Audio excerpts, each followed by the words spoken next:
a new LMG and scheduled meta changes, a new way to explore UGC, and PUBG when you can't play PUBG.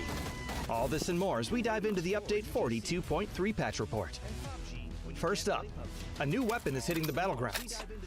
The RPD is a 7.62 LMG that features a faster reload time and higher damage than the M249, but with a slower rate of fire and muzzle velocity, giving it a feel all its own. LMGs in general are receiving a rebalance as part of our new seasonal meta rotation, which we'll have more information on in an upcoming video. But for a quick taste, expect faster reload times and improved horizontal and vertical recoil. Next, we're turning the battlegrounds into a playground. Your playground. PUBG Playgrounds is now live, allowing you to discover, create, and play community-created content in one easy-to-access location. This will allow you to drop into a selected UGC mode through matchmaking, instead of through a custom lobby. There are even UI improvements for team selection, the end-of-match screen, and more. We'll refresh the available UGC modes with every monthly update, so there's always something new to check out. The best UGC all in one place. PUBG Playgrounds. So there's always something new to check out. The best UGC all in one. We're also bringing back a fan-favorite mode during our regular maintenance times. Presenting for the third time ever, PUBG! Get ready to hunt down your very own chicken dinner! Chicken dinner all maintenance long! That's right, PUBG is coming back.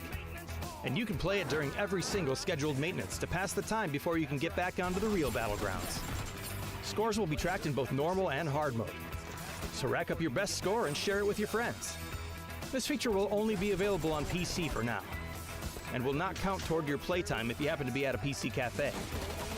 We've also adjusted the hybrid scope's reticle size a bit, made firing from vehicles a little more challenging, added some key binding options, and a number of other customization and visual improvements. So be sure to check out the patch notes for full details. Update 42.3 is here, so pick up that new RPD, drop into some UGC, and beat the pixels off player Omna. We'll see you on the playgrounds. Battlegrounds.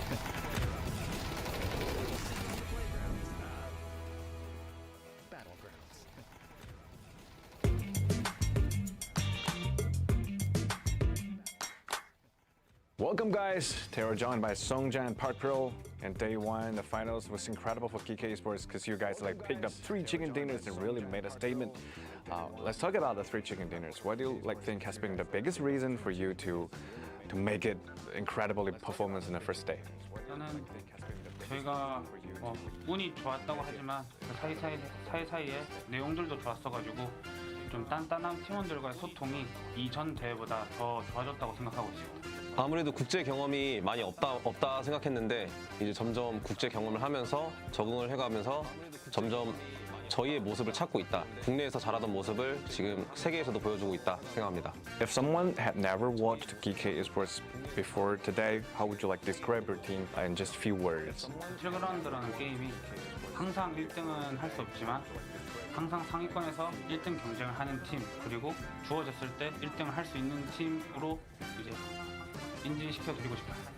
Like if your whole team got stuck in an escape room together, like who do you think would solve the first puzzle? 저는 저라고 생각해요. 저는 악한 선수라고 생각하고 있고 그 이유는 이제 그 악한 선수가 은근히 머리가 좋습니다. 그래서 좀 돌파구를 좀 찾는 것도 악한 선수가 제일 영리하게 잘할 것 같다 생각해서 악한 선수를 꼽았습니다. Alright, thank you both for joining us. Because you guys, congratulations on incredible start to the finals. And we can't wait to see what GK Esports can do in the next. So good luck and see you in the next game. Bye.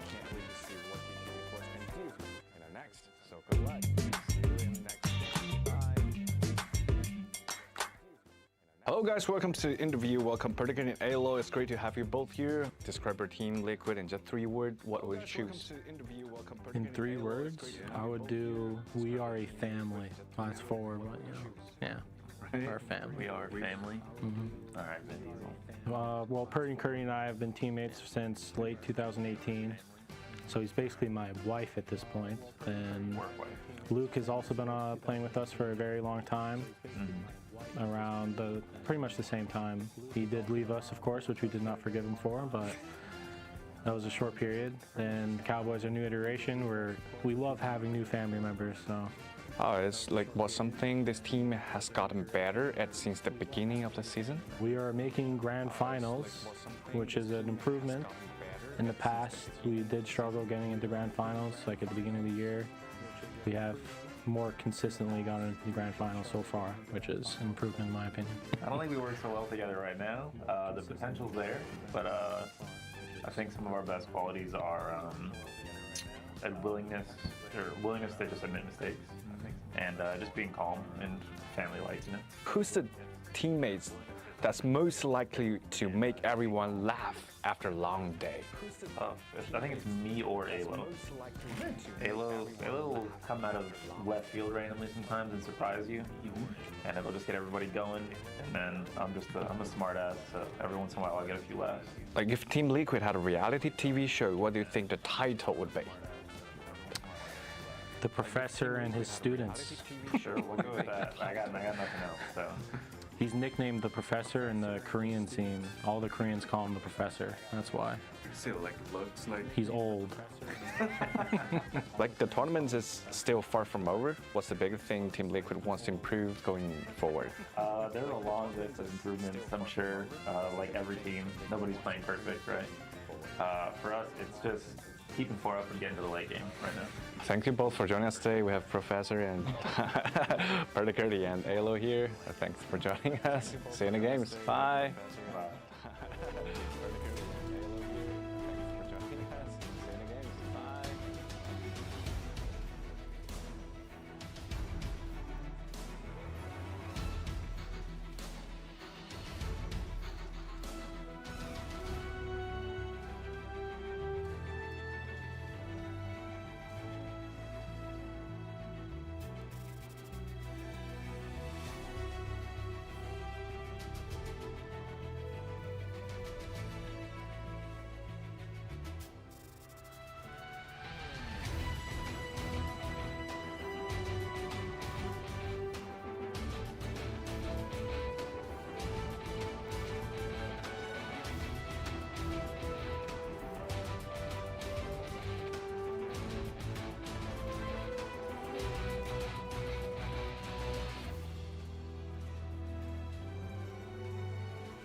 Fueled by the same passion as esports athletes, ZOWI continuously develops tailored products, empowering gamers to bring their best out. Today, we are launching the all-new XL2566X Plus, which uses the newly developed Fast TN panel and upgraded Diac2 technology. The new monitor series continue to evolve, refining details to ensure players can perform their best consistently in games. Arctis Nova 7 Gen 2. The app called the biggest cheat code in the industry is here for PC and console. It's got real-time audio control to do crazy things. Okay. So use it and abuse it, you crazy person. It's the new gold standard.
It is time for PGS 8 from Shanghai, China.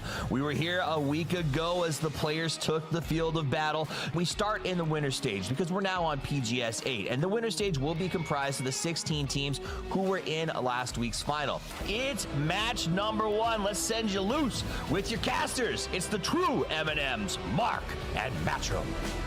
Multiple members of MiTH starting to get on too many different sides around of them. Gonna get, ooh, big nade comes up from Cowboy. 2 players down for MiTH. It's the divide. Purdy, Luke, they're holding his head. They're lying on the sort of north. They're getting the information. They're feeling it. Twisted Minds will fall down. They're trying to capitalize. It's a 4 versus 1. The Stallions look to try and charge, but MiTH has Scappy. He's back on the other side. Just hiding outside the smokes, trying to go for some flashes. Couple of bullets gonna connect, but no, in the end, it is going to be a massive high kill count victory coming up from the boys in blue, Team Liquid. Portugal Road, now realizing it's a 4v3v1. Ming gets Nerns down. That's a huge knock here for Portugal Road. 0.5 finds 0.B though. Now I26V6 has to do the same thing. Rushy does get the spray. He finally pops out. That's the coach, baby, as he makes a knock. EA is eliminated. Now it's Petrichor versus Full Sense. Can the coach make it happen? He's in the hole. The spray is on. Accuracy through volume, and Petrichor Road to the top of that map as they come away with the chicken dinner. Nixie, vision pops up, perfectly timed to get the knock on Cowboy. Now starting to dance between them all, gets more vision, just starts going for the spray to smoke. Finds second, finds a third. Nixie just absolutely dismantling Team Liquid. Can he get the 4th? Yes, he can. 04, which side of this are you going to opt into playing? Go for center dot or go for the control angle around the other side? Doritos, no cover to be had. E-Arena managed to pick up a victory. Very cleanly and smartly played. as we move to map 4 out of 5 in the winner's stage. Let's go. Soup's cooking as they start to make the play from the low ground. The attack. Molotovs aren't going to slow me down, says Deal as he starts to boil. Little Ghost alive, and that's how the Soup roll. They bubble to the top, and they get themselves a win. Yasnaya and the close point, and specifically the funnel point that happens over there. Oh! That was almost bad. That was almost bad, but it's fine. Here come all the nades rolling right in. Here's the opportunity. VP pops it off. VP down to 1. They have to survive one more spot. Virtus Pro falls. They will be playing through the survival stage as now the BRDM is mobile and active and after E-Arena and the last player jumping right up on top of the tree. Ray versus 1. Keep as close as you can. I can't see it surviving. It's a JD gaming, but it was so close. But it was out of grasping distance for VP there, man. It's going to be a great day tomorrow. We got big teams in the survival stage. You cannot be in the bottom 8 tomorrow, and you cannot forget to be here. Same time, same place.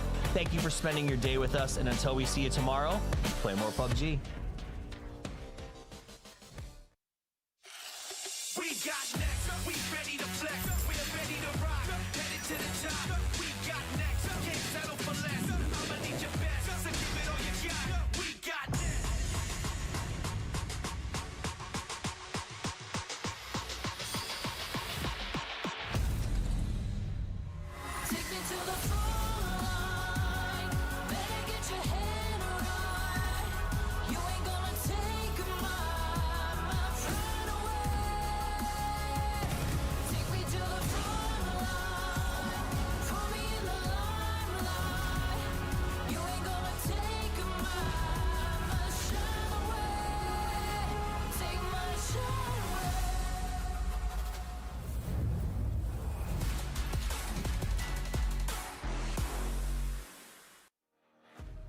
Good morning, good evening, good afternoon, wherever you're watching around the world, welcome back. It is time for the survival stage.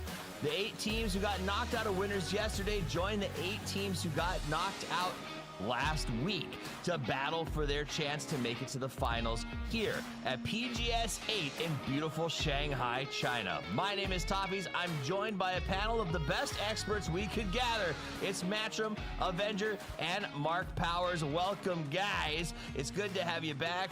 Martin, can you hear me? That's a no. Apparently not. With headphones like that, you think you'd be able to hear him even with it off. But Matt, yesterday was a crazy day yesterday. Standout players, standout moments. What do you remember the most about it? Nixie fragging out, getting a ton of kills, but still having to play through the survival series. If anything, that's going to make everything a little bit interesting moving into the day, as a couple of these squads have a lot to prove. Lots of proof, lots to get. It's kind of a big moving day for some of these folks. Mark, what are you most excited about as you look forward to today? Well, 今日は、サバイバルステージということで、ここでボトム8になったら、また敗退という、本当の敗退。ボトム8にならなければいいという戦いですけど。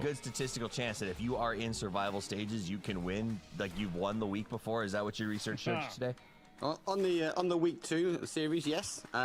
So my logic dictates that there is a winner amongst us that is going to compete in these 5 games today. Very nice. Broken clock is right twice a year. Danish clocks are weird. You're very long term. All right, here's some highlights from yesterday. Got a little bit of play from the Falcons, who I believe will be showing up here today. A bit of a letdown in terms of their performance, but let's talk about these teams that maybe are surprising us or might surprise some fans who are showing up for the first time today, Martin. Which teams are you surprised that we even have to watch them in Survivor? Surprised, obviously, that NAVI didn't make it last year. It's not a new story, but Virtus Pro, after some clutches yesterday, after what we saw from both Corexi and from Nixie yesterday, was a little bit of a surprise. But yeah, you're on the cusp, you don't make it, and then you get in and you get some more free practice. I've wrote that to Nixie as well. Like, smart plays today, but more free practice is great. And yeah, we started the show with me getting so excited that I ripped out my jack cables of my headset. I could still laugh so you could hear me, but I couldn't hear you guys. Was it the finger guns? Was it the finger guns? No, it was the cable was stuck on my belly between the table, and then I sat up, and then I was like, doink. I'm like, oh, okay, and then you know. Doesn't work. Nice. These are so big that it should be working over Bluetooth, Wi-Fi, you know, a radio, low audio transmitting. It doesn't. It's jack, so you need to jack it in. I didn't think that the size had any function. I thought it was just for your Princess Leia cosplay that you like doing. Yeah. That said, though, let's get into it. We got some big games today. I think you nailed it on the head. There are some teams that shocked us. We actually watched highlight over highlight over highlight of NIXI and his super peaks and the play from VP, these huge clutches, and then to not make it at the end match and to miss it by just a couple of points. I know I can hear the copium coming from Martin over there. This constant like, this is good for them. They want to be here. I don't buy it. It seemed like there was just something not quite sinking, and it was crazy to see him down here. Look, whenever we look at VP's play style, it's all about like a consistent performance across trying to find kills and things along those lines. It's not always going for chicken dinners. It's about trying to be as consistent as possible. Their system works best the more games that function. Like whenever we look at EWC, the more games they have, that means that there's going to be more chances for other teams to falter and therefore them and their consistent styling decline.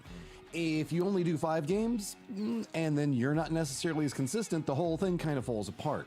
I don't think it's the end of the world that they're here today. I just hope it's kind of not like what we saw from T1 last week, where it was a squad that we know that can really frag out and get some kills and then just didn't have enough games to prove it. All right, so I know we're doing some blistering commentary and some really good insights, but chat has brought up an important question I think we need to address as a group, and I need your opinions about this. What is better for ADS, hold or toggle? Let's help the people at home. Matt, hold or toggle? I'm the wrong person to ask, but I prefer hold. Hold, okay. Avenger, what do you do? Let's ask Mark first, because I want to strike on this. I'm a hold guy. I can't do toggle. I know I can't do toggle. The X-Pro wants to go last. I see how it is. No. I just wanted to hear when Mark was talking if his hairdresser was still packing his stuff together because his fade is so fresh. But no, I'm a toggle guy because I've been playing toggles since Call of Duty 2, and I cannot go away from it. You in Texas? Yeah, I'm a hold guy. I don't know. I'll never understand the togglers, just like I'll never understand F-looters versus tabbers. Life is crazy. All right, let's get back to actually talking about this event. Head-to-head teams. We got NMSS versus VP. Mark, again, these are two teams that great makeup, great compound, but a very different story. VP, long journey, absolutely well-known, expected to win. NMSS kind of new to PGS in terms of coming up through the regional. Yeah, look, they are known names. They've got the experience. And as a fan, you sit there and go, why are they not performing? Why are they not performing? And actually give Matt the credit, because yesterday he said a very clear point. They've walked into an environment where half a year these teams have already been competing. So Nemesis is a team that's come through the cups. Well, that's really good, and obviously we get to see how the system works. But they've come into a raging fire at the moment, and obviously VP are one of those teams, as we know, that have bagged trophies. So I'd like to see more from Nemesis. I think they need to be a bit more aggressive. They like to play for placement. They like to play for area. They need to fight their way, and they've got to fight their corner. And against VP, it's a hard ask. I agree with that. Now, I will challenge you simply on the no-name bit, because, yes, it is something a lot of our fans probably don't know. But as a reminder for everybody there, like, I think we heard Godspeed WC jokingly call them NAVI 0.5, because these guys have at least been 100%. Through pro cycles before, right? Every single one of them has spent time on NAVI or other teams, but never broken through. And I do love a good mercenary team, Avenger, guys who have been grinding, who've been working. I mean, Melman, I think, has been doing this as long as we have, if I remember correctly, on various teams. So, like, these are journeymen. Do you think that makes them stronger, or do you think in a way that hurts them because it's been so long with so little success in the, grand scheme of things? Their biggest issue is that they're such a new team that synergy and standards and protocols is not built in yet. Everything is run game by game and action by action. There's no doubt and no, I mean, you have the veterancy in Melman, you have Fraggers and State and Diffex, and you have, lineage in SOSET. So I'm not too worried about them as a team. The problem is getting the reps in, and that's what we're here for, and that's what the grind is going to be happening. We're going to see greatness from them here at their first trip in China. I'm sure of this, and if it's going to be this one or the next PGS, we'll see. If you were to ask them, I think they hope if they were to hit any circles or any luck, that should be the next one, because we have double the amount of PGS points and triple the prize pool, right? So, but yeah, I'm hoping to see some more reps here. I'm not gonna say that it's on purpose. That down here 17 points is nothing to shy of what we got from yesterday. It's problematic, I would say at first, and just by the sheer fragging power, they should have gotten way more.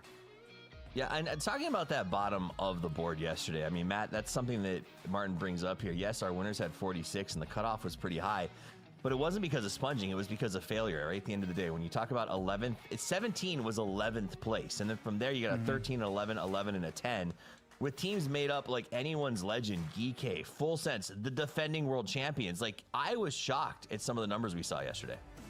Yeah, I mean, they are kind of competing with each other, but whenever you start having sharper vitality, you start outperforming squads that we talk about how strong they are, it's kind of complicated. Anyone's legend is entirely confusing, just getting 10 points on the day. Again, this is a squad that should just be able to shoot something. What's going on? Anyone's legend? Hello? Are you playing the game? Right? I mean, but I think I understand your point. Like, every one of these teams, when you look at their rosters, and this is the teams who are playing today, largely because they couldn't do it yesterday. You know, you've got Himas, you've got Sololzi, you've got Delwyn, who by himself just has a wealth of experience. Defending world champions. GK Esports is on there as well. Obviously not the GK that we grew up with. This is new Korean GK, but this is still Songjung, Akon, EJ. These guys have been playing for a very long time. I expect a higher point per game average than 3 when I look at them, Mark. Yeah, it's just crazy. And they're really hit and miss. When they're really performing, they're right at the top of that leaderboard. But yesterday was just a whitewash. Like, a complete reset needs to happen for today. And it's one of those teams we've already spoken about. It's a team that actually has more games. They tend to do better, that higher point per average, right? With a 5-game day, it's difficult. And if they're not coming out on match 1, match 2, swinging, I feel like they kind of fade away into the background. Or in this case, Toffee, it's the bottom of the leaderboard. Absolutely. Let's talk about some other people surviving the leaderboard here, and I'm going to go to you on this one, Matt, as we do take a look at the survival survivors. This is Falcons, 10th place, 26 points. One of the longest running teams that we've got in PUBG, particularly the Americas at this point, seems to have dropped the ball. They put us on a head-to-head of NAVI and T1, but I'm just going to ignore it. I'm going to ask you, what is happening with the Falcons? I know the haters love it in chat, but I honestly have been surprised by their performance lately. Yeah, it did feel like whenever we had the switch over to IGL taking over for Gustav, or Gustav taking over for IGL, I should say, that they were coming in with a little bit more gusto, for lack of a better term, going for some more fights, and the fights seemed to be a bit cleaner. Kickstart was also finding more comfort with himself. Then it's kind of become a little bit more of the Tiggleton show. Nothing against, oh god, fighting poses. Nothing against Shrimsy, who's often been one of the most consistent players on there, but it's been a lot of mortar play coming up from Tiggleton. It feels like they're leaning into a bit more ranged in a more close range combat style meta, and it's just not working for them. I don't know if that's just due to how they're wanting to approach fights or a hesitancy to take fights, but it does seem like they are a little bit behind on the circles, and it's kind of putting them in disadvantaged positions on a pretty regular basis. Let's talk about the survival stage cutoff, Martin, as we go through the historical context. PGS 6 and out's really an anomaly at 35. PGS 5 close to that at 30. That said, though, it seems like this number 25 to 29 is really where you need to be targeting. 30, I guess, is the safest spot if you're planning for today? Yeah, 30 is what you're going for, and then you're going to have to see what happens in the last game, obviously, is my take on that. 30ポイント I want to wrap up our thoughts on the teams that have been doing rough. Falcons, yes, they also did not have a single circle yesterday. It's a little bit rough, then you have to fight from the edge as well. We continue the same matches today, obviously starting and finishing with Wrangle.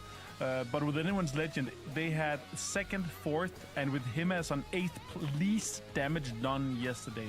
Like, it's not just not having fights, it's not winning a single engagement or 1 versus 1 from a whole team that's supposed to be legendary. A little bit sad to see, and I hope they're able to step it up, especially considering that up until yesterday, Himas was the only player to have broken 200 total kills in PGS.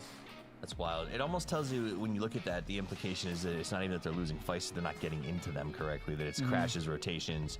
Bad macro negates excellent micro, and I think that's something that a lot of teams can sort of learn from, especially as we've seen these quick changes, the new metas, big shifts. It is that idea of, like, a lot of teams are really developing, you know, focusing on this idea of Nixie. He's the king of peaks. His micro is better than anyone else in the world when it comes to TPP right now. But if you don't have the macro to go along with it and a little bit of luck, Mark, there's not much else you can do.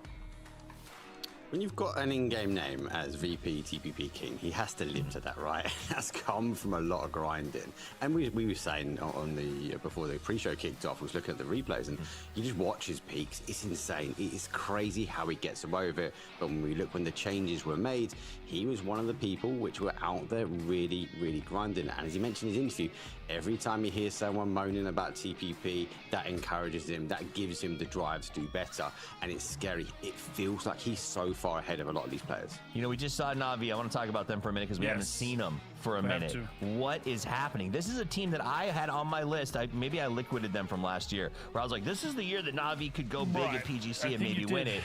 I did, and now look at them. It's just absolute. I don't understand why, Martin. Is it communication? Like, because this is young guns who should be bombing it, like killing it right now. That's the same story again. Like, they were in survival stage last place, 12 points in their 5 games last survival stage, PG7. That's just, like, the floor falls out below you kind of story for them. So they don't come out swinging today. You know, I'm going to take even more advantage of boosting and Hackathon not being in my ranked games. Like, that's just going to be, a little bit sad times. I hope they do well. I hope to see them in the finals here. They are a team that's competing up in the top. Well, it's time to compete right here, right now. 5 games to make a statement that you deserve to be in the final, and the winner's stage at some point was just a fluke. This is game number 1 of the survival stage from Shanghai, China in PGS 8. Yesterday, we started with the real M&M. Today, we're starting with an M&Ms that are just a little bit nuts. It's Mark Powers and Martin, or Avenger as I like to call him. Take it away, gentlemen. Yeah, my favorite kind of M&Ms with the peanuts inside here, Mark. We do start over with West, going all the way down to military, a little bit rougher play. A lot of contests up toward the north already. We might have an actual hot dog with Tai Lu and anyone the legend. A lot of other teams are going to have to get used to this. A really rough start for this one here. Falcon's going to go over towards Novo and military. It's a big chance for a Mili-esque circle for this one here. I'm excited to see where it takes. Max, what are your thoughts? I'm not biting on the peanuts. On the joke that you tried to eschew there. No. Gonna be a good day. I think we're going to see a lot more aggression, especially for these teams that need to get in. We spoke about anyone's legend, obviously, and how they need to kind of perform early. Back to that sort of Navi piece, Toffee mentioned it. When I spoke to Alrain, actually yesterday morning, he was like, we've just been working on communication. Like, we feel like the time off and the missing the event wasn't in our favor. And these teams have kind of kept that momentum up. And as a result, the comms are just not there. And they've been doing a lot of 1 versus 1s. And like I said yesterday, it has been coming out on top. So I'm interested to see how that kind of translates, should we say, to the survival stage. Yeah, I get that, because, you know, usually you train communication by playing the game, and you have 12 points in 5 games. You're going to struggle a lot. I really hope to see them swing it back there. One of my favorite teams to watch this year, with the sheer, macro and intelligence we've seen from Spyro and Ferris. I don't hope that it's that's kind of shifting it up, with going away from Ferris as an IGL, going a bit more to Spyro, co-IGLing or fully IGLing. Spire had a great event at PNC. They had great events. Mechanically, they're one of the best teams. If you ask a lot of the players, they just say that Hackathon is one of the best players in the world right now. I'd argue that. 8チーム激戦終わりと連日してるチーム。 We'll see how that goes. As we see, anyone's legends here, they're going to be up on Sarky. Him as on screen. Yesterday, he was the only and sole man to have had 200 kills across all the PGSs. Maybe that's a strategy for going into survival every time. It's just farming, Mark. Maybe. They're going to need to get some kills, and placement points will help as well. As we saw, the zone is on that west side. We do have a lot of water out in the west as well, so we are on that south side of George. Remorse, Corey would be an interesting point. M&M Compound. So a lot of these teams will be looking to go for that rotation. Interesting though, these guys Talu are moving across towards that sort of east side, moving towards Nemesis normal drop. So again, are we looking at a level of aggression, some early kills potentially at this team? I think lack of knowledge or awareness that Nemesis is going to be this far. They probably think that they're going to be looting the shooting range in south. I mean, they're just going into the north side of Severny. Usually Nemesis also takes no lean. They take some of the more compounds kind of north of Rorschach, west of ES9, spreading out a little bit more. And considering this is not a home turf circle, Nemesis might have moved early. So let's see how that approaches for that. As we do see GAM, the Expendables. 2024, 75% of this roster have one PGC. And it's a former shadow of themselves. They got 9th. Barely missed the cutoff at last PGS, where Twisted Minds got 29 and they got 27. But again, sure you've lost Delwyn, but I don't know if it's the secret sauce has just gone off. And a year of the APAC, which is really was last year, and so far has not really come to fruition as much this year in the same effect. I think it's been add the creativity of the game. It's been a reset, hasn't it? Game obviously designed this way, and these teams grinding out. If finds the loot, concerned he might not know the bodies.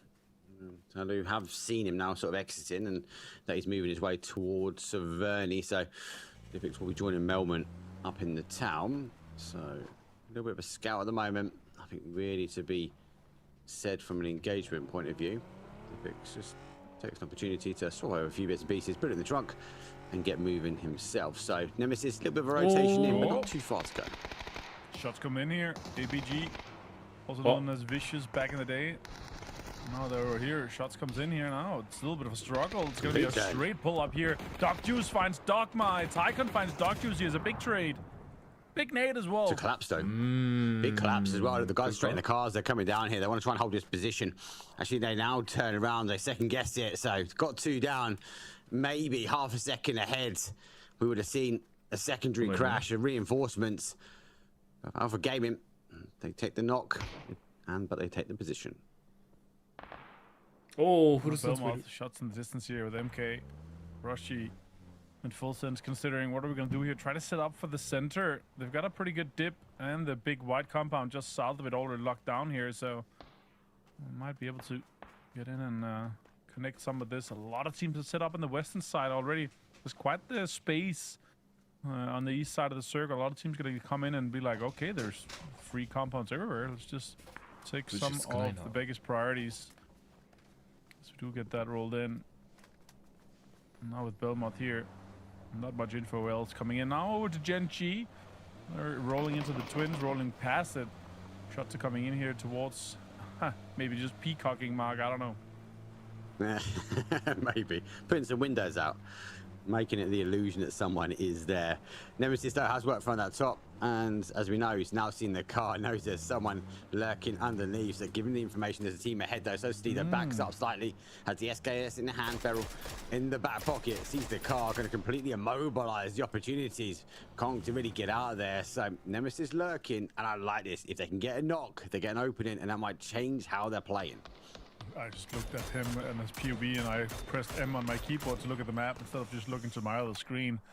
Sometimes that happens. Here with Nemesis, obviously, they're outside the zone fighting right now on the other side. They have other teams kind of coming in close, but with this Tyloo fight here, this is going to delay them so much that no matter where the circle goes, they're going to have 0 priority. So they're obviously looking at trying to get some points when having the secret room already opened here. There's going to be some easy loot for the guys. More shots come in as well.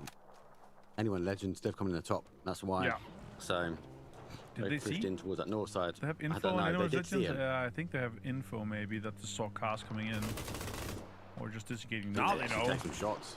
Oh, Tyloo's got a problem. Like, Tyloo's stuck in the middle. They get the opening knock. Delwood will go down. They have to reposition, but be cautious though, because Nemesis not too far away. They're getting in their cars. They're looking for the push in as well. It is phase 1, so they can take the fight outside in blue, but you've got to worry. Is there any teams that are lurking on the inside once they potentially look to try and make the move? And for them, actually, Team Vitality already moving towards that south side of George. I love that there's so many more people playing the M249s because obviously they're getting ready for that next patch where RPD and LMGs in general have been buffed. The next meta shift has happened, and for the next 4 months you guys are going to be enjoying some LMG actions. Oh, look at that. Destroy actually has a really good angle onto Taidu Hausker in his car. He's going to pop some tires, maybe take some shots towards it here. Maybe you can get some more damage done to the car, so Hausker is going to be delayed even more. Good damage done here too as well, Mark. Damage has been done. Zone has shifted as well, so we've played down towards the south. ついてんなお互い。1個のファイトどれだけ重要か伝わるよね。本気度が違う。タイル出ても。Falcons though have taken a emergency pickup from military where they landed by themselves, but they've gone for a scout. Gustav ahead of them. The rest of the guys now working, and they have turned left, so they are taking that Ferry Pier Road, coming on that south side of zone. Kike's still not quite in zone. Vitality on the other side also taking an emergency pickup from the north. So South George's door is now open for kind of that Tyloo, Nemesis, or anyone's legend to sort of come in because everyone's playing down towards the south. Absolutely. No, I was listening. Did they get his chip? I'm not sure, but they're definitely going straight towards this to get a rest potentially. Let's see if it's open. But they are also driving really far away from it. No info is coming in as Nemesis is also driving across here, getting close to Everest. If you have the maps open, you can actually see there's quite the space on the northeast side here, Mark. And now with the emergency pickup, with Vitality coming in as well, T1 is putting a lot of pressure on them. Actually didn't manage to get any single knock here. It's very easy to line inside the swamp as there's so much trees for cover. Yeah, it's easy to keep the vehicles alive as well, if parked correctly. So T1 looking for that reposition, but they are pretty safe at the moment. Northeast is clear. Falcons have now entered into zone. Remember, Gustav did take to flight, so he took the emergency pickup, scouting ahead. They're in the southeast corner. They are obviously neighboured by GodL within the quarry. And a little bit towards the north. Gustav with a Dragon Oven and Orc in hand. He's got good utils, got everything here. Trying to maintain the control of the southeast side here so they actually have an easy path in, but if this circle goes far west or even north, Mark, they're going to struggle to get anywhere closer because there's so many teams ahead of them. So let's see if Falcons can catch a little bit of luck. They struggled yesterday. They had 0 circles come their way when it really mattered. Don't mention the name of Falcons and circles. They get bad luck. You can't do it. You can't do it. They got one game. You were talking about parking. You were talking about parking. You have to talk about parking when you look at Geeky. Park Pro, obviously, in the team. Here's Master Parker. That's a complete setup. But 1-2, love it. GK, they're not parking here. They're rotating their way around. They've moved from that southeast down across the southwest. That's a big pickup, though. Groza in hand. 4 AM. Sit on the top side of the zone. They've had to leave the compound to get it as well. But there's space to be had here. Lots more opportunities for these teams as they rotate in. Yeah, Spaceman making all the space towards that center. He's actually got a really good corner, that little semi-compound here. You can dig quite the trench around it towards the road that's kind of snaking south of them, so they're gonna be fine. Oh, look at this.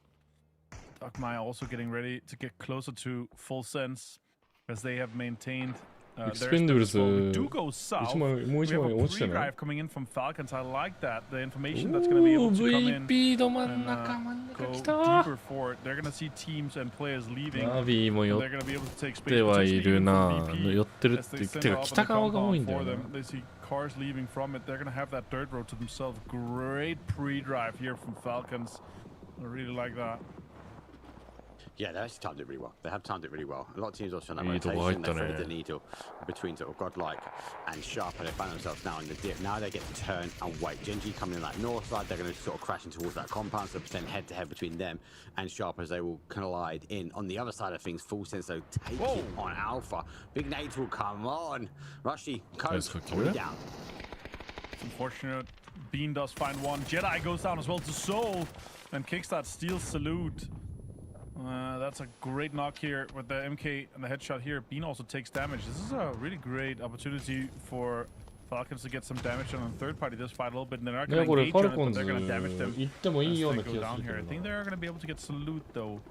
We'll see how that kind of happens as Sharper is still inside this compound with Danobat now picking up a shotgun. And Earthside Blue has a Molotov in hand.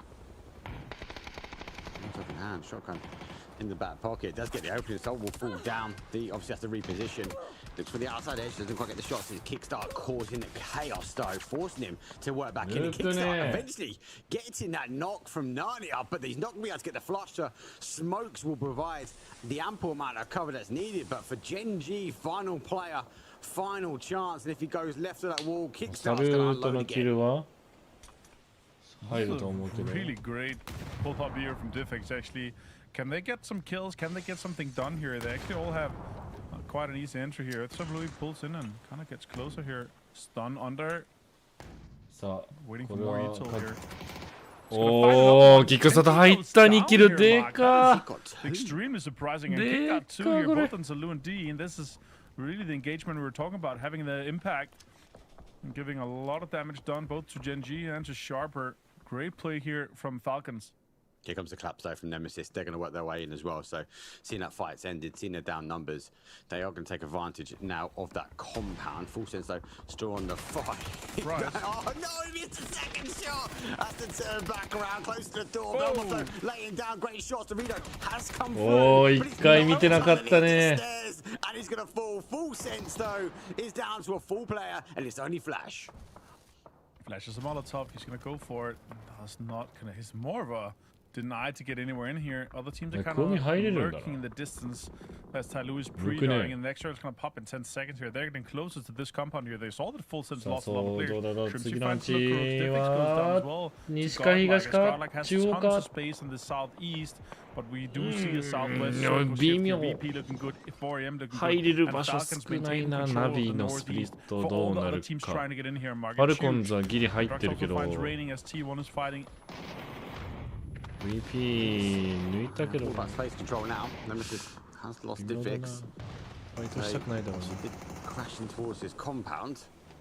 They've got to be careful. I'm going to take the opportunity now just to get that res back on. Grenade goes over towards the top. Earth will remain at the moment. Steve limited on ammo. He's got a spare clip in the chamber. He's 2 over 5.56. So if he doesn't find the ammo, he's going to have to drop one of those just to keep him afloat at the moment. Vitality, well, they're in things with T1. T1 の方 A に little 詰め bit て of space, but not too much. They've still got to try and fight their way south. これで車確車保できないんじゃない This fight continues. Blue is going to be the last guy. Let's see if he can survive this push here from Nemesis. We do have another fight going on with Falcons and Godlike. Godlike is pushing it. We might be able to jump in and hear what Falcons has to say and try to fend off this Godlike push. I can, yeah. I have a redstone hole on you north, guys. I can hold over you really well. They have to come right side. Yeah, I mean, we're probably dead to this one. Can you look for us? Looking, it looks good. Good luck. Okay, good. I'm running back. Guys, go reset all the way back to Simpson. Like, I have an insane offense, though. Yeah, I'm fine, guys. Yeah, I'm healing. Yeah, I have a good spot. I have an insane spot. This is such an easy hold from us. I have a very good spot as well. Take, once you get back to me, it's fucking bliss, okay? Mod compound? Alright, Nemesis, can you get out Sabalu? He gets one, actually. He gets two! Finds Melman and Soset. Stade now has to go and help this. They were looking to just finish this fight quickly, but Sabalu just the goat, apparently. So the stun grenade in. Can he get more kills done? He gets the flushes, potentially, from these two. Jumps in. What a great play from him. The 3 gear really helped him. Whoa, 全部取った What? A 1v4 from マジ Sabalu. Sharper completely wiped Nemesis. Earth, wind, and fire, and Nuts brushes Nemesis aside. What a play! To jump the window, to turn back around, expecting them to come back. Nemesis, right play, but they were not ready for Sharper. Falcons, though, on the defense, got hearing towards their comms now, but they have to try and stop this push here. Godlike coming in, but Vitality also played some space on that north side, causes some problems as the Vante finds Gustav, though, but he gets flushed out by Godlike. Yeah, really good third party there. But Vitality is trying to make Falcons even weaker. And now Godlike trying to get this push going even further. It's basically just a 2-man from Falcon standing and trying to withhold this push from Godlike. They're getting in close. Blue Suns being committed as well towards this emergency cover. And they're all 4 standing. Good damage done. Kick, can he do more? Oh, いいグルじゃないこれ Already. Oh no, the car comes in. He does open things up. Heaven will go down with the grenade. It's the hold from hold not for long. 11th place for Falcon. Only 2 kills on the board, and that'll be it for game 1 for them. That's a great read from GodL. When they saw the first knocks, VP also knocked 思 one of them. ってるファイトの形にはなってないな。They worked on that and took it away now. いや街はマジでas the circle goes west, Akan finds 2 flushes on Simon T and Pao. あんまり上手くない。 More fights here. 街 Vitality, nice. の Well ファル played コ by ン Hello ズ。 My 攻めのファルコン Dad. ズは上手い Tiger けど。 goes down here as they are the 10th team to be eliminated. Look at this. This replay is insane. There's 2 drops. He jumped out the window. Oh They my line up God. for him perfectly. Obviously, Blue Zone's doing some damage, but GG's, they've got to be disappointed. You can see it on their face. Just immediately stood up and get out of there. That's a tilde right there. That's so unfortunate. Also because if they're able to, you know, get this cleaned out, yeah, Gen G had all their stuff there. Sharper, they could get all the loot they needed and then kind of approach them in this circle quite easily. Now got like a big push here. They're not even inside this next circle here. VP's gonna hold this out. Potentially easy point for VP to be had if they finish this up nicely. Vitality driving deeper. 4am and GK is completely gonna deny this big drive and big send towards the center. Yes, it's a full Hail Mary, isn't it? Right, there's not much information they've got. They're これ trying to find some Vitality position. That car has 無 got. 理やりだね。 Exposed, abandoned ship. EJ looking to try and abandon the final ship. 本当に？ There's one knock, there's two. 何それ？ Vitality was a roll of the dice, but it was a roll of the dice outside of placement. They fall in 9th. EK is laughing with these circles here. They have the entire west control here. NAVI on the south side now opens up and destroy here. Finds everything. Hekatori finds and Spur finds 2 as Parkro helps with Salalsi 2 now. Got like big pull up onto 4M. Big shots comes in. Shen finds 1. Fana finds another one. Spaceman's with a nade as well. 耐えてる耐えてる。OM ウィンダーの1位大事だけどこれ抜けなかったらきついぞ。いいグレー。わお。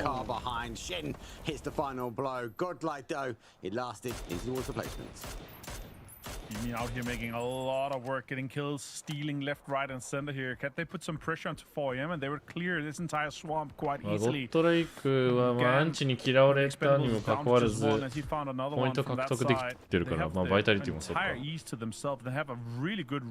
のファイト自体勝ったのは良かったけどその後のムーブちょっと分かんなかったな。As we do see Spyro driving in, getting closer and reuniting with his teammates, they maintain control of the south. Good play. Good play from NAVI, using the train to advantage. It's obviously used a divot just to keep the car safe. Now it's going to provide the cover. VP on the adjacent side. Now, obviously, Spyro is a little bit ahead of this.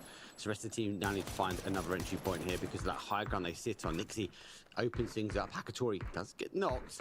Zone also shifting now towards the north. So they've got to get that res as quick as they can, but they've got to get in the cars and into the bowl where Spyro is. エクスペンダブルズはこれ潰されるのはもう時間の問題だと思う。 What a play from him. What a play for Sharper. Puts them on 8 points. The 4 kills he got on Nemesis plus the 2 they had before that. Great play from them there to fend off that many teams trying to third party. Now shots comes in here from Nixie. It's just hammering this smoke here. There's not that many spots they can be. And it's going to be a little bit difficult for VP to get in deeper here, but they do have vehicles. And they can take on a fight with potentially GT as well. 始まってますよ。1試合目もう終わりそうですよなんだな。For them, they can keep Spyro at bay, make sure he doesn't peek over the top, and then they can go for a full commit to apply pressure. For Navi, now with VP moving towards that position, it's not going to allow them to come off the high ground towards him, so they're going to have to take a potential head-to-head fight or disengage completely. But if they disengage, they go towards the west, and GK have already set up for them. This is a great play from Spyro, by the way. The amount of pressure that puts and delays VP and the amount of utility they have to use is really enabling Navi to make a push towards the road and potentially fight GK. I really like that. That's so smart. More nades being committed here. Good damage done. 55 from that nade. More utility being committed. There's so much they have to use. And now 4am is third partying the fight. And the fight is not even inside this new circle here, Mark. What a great play from Spyro. Yeah, he's just delaying the right. He's just literally suck up as much utility as he can. Nade's good, does some damage though, gets the med on in time. Beamy launches over the top. Just have a little peek. He's found the information, there's smoke, and obviously more important the car. They've already launched the car. This should be a final blow. Sparrow knows that another one's coming in. He makes the move, and it's Luke Rux on the other side, though. Time delay, and that's going to be the question. Have they sucked up enough from VP to deny entry? Yeah, now the amount of time they have now to make this move and make a push onto either NAVI or closer inside the swamp here, it's going to be extremely difficult. Songjang plans Hackatory. That's a big name to take down, and VP is really opening up another push here, getting closer to Wangef that's sitting in the distance from GT. The last player, I think Correx is aware that there might be a player here close. Their kill feed is usually really on point. Problem is, they're now in the swamp area. It does provide huge amounts of cover, let alone the ability to adapt the terrain to your liking. Crexy has to go for the spin. Boost it though, takes the 1 versus 1. I'll put him down, but in exchange, he will lose his life towards GK on the west side. They're looking out to cross the road. VP in the bowl. High ground taken by NAVI. A huge Hail Mary. Oh my! And Nixie puts the end to Terrorist.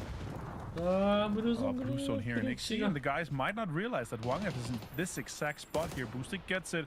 Wangef's now taking shots here. This is really important information. More Bluestones coming in towards Nixie and the guys. As EK is taking so much control. Another northern shift here. Look at that nade. Perfect nade from Parkbro. Gets Nixie down. Oh. Oh, top that grenade. Oh my. Whoa. Finishes things off though. As F will go down. Nixie confirmed it's a complete utility dump. They've got the height advantage. GK have been waiting in the wings for time. And now they get their chance to launch 11 kills. Top 3. And they're driving things forward. And now it's a 4v4 versus a sole defender being full 3-gear set here, so he does have something to work, but he's outside the new zone. But now it's GK's turn to make moves. 4AM has the circle. They had a really good shift here. He does have the information on the GK players, but this shield is giving him away. Doesn't have a ghillie suit or anything else inside this crate here. It's going to be really easy to find him. And they're fully aware of his current position, I would assume. GK trying to get deeper in here. They know that this next big fight is 4AM, and maybe they can make a play and make a push so that Beamy's third party is onto 4AM rather than onto GK. They have this high ground advantage. It's really good for GK actually. This is a super strong position for them. 4AM now with the fight on this ridge here, Mark. It's gonna make a push. Good Park Pro showing his moves. She told me parking earlier. 4AM. You got the told you. It's the man. Unfortunately, he's given away a lot of information. Where they are, grenade really well placed. The car on the move again. DJ obviously has slipped the loose slightly as he now moved towards the outside zone. Did pull back towards that north side, but we'll be going in towards the swamp. Phase number 7, 3 teams. As you say, 4 versus 4. EJ steps up and puts Shin down. Great opportunity there. Space Mines return though. EJ goes down here as it opens up on both sides. VP is going to make another move here. They only maintain one player on the southern side here. So much utility being committed. Parkbro finds Shen for the confirm.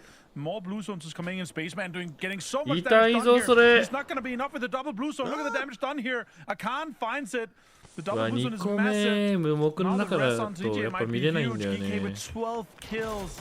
Insane performance from them so far. EJ のノックがなかったことになったね。味方のグレー投げ物のせいで。On the day mark, and they start this game with 13 kills on the top 5. 1秒1ティック20ってだいぶ痛いからね。Gets his alarming amount of kills. The other week getting a back-to-back chicken dinner. Akan looking to try and close things out now for his team. He's down some bodies, but he's not down and out just yet. Looks to try and drop the smoke. Gets the opportunity to do so. Double blue zone as he will thread the needle between the two and look to try and get the med back on. It feels like everyone except for Songjang completely forgot about the situation where VP still has a player alive. Songjang, I've been looking at the minimap. He's not been looking at Beamy once. Can't beat me. It's a potential third-party opportunity where he's going to be able to get some points here. I can't spot him now. He's got a bridge now. That's going to delay this fight even further. I really like the play from Parkbro. A single player inside the coop driving back and forth, draw out so much information, and it kind of enables them to just run up while then 4AM goes, okay, they're driving over here. Let's just throw some nades, some smoke, some blue zone. It's such a smart play from Parkbro with that car. The thing is, though, it's 4AM that has seen Beamy. It's not GK. Yeah. So if it was the other way around, he obviously, you'll see, especially on the south side, a lot of focus going back towards Beamy. He now has to give away some information, so he's popped a smoke. That noise cue would obviously draw some line of sight back there, but they are so tunnel visioned into 4AM at the moment. Yeah, but that's on purpose. They want to go. Akan, though, moves up on the other side. The shield provides the cover. Able to step back. Akan goes down towards phase 4, has to retreat, and Parkbro looking to try and find another opening. Phase number 8 becomes tactical now. At what point did these two teams go, let's just get rid of Beamy and then go head to head? Like, see how they kind of set that up. They wanted Beamy to be the third party onto 4 AM. It's so smart by GK. They wanted that bridge to make sure they had the full cover from Beamy. Songjang parked the car and played up there.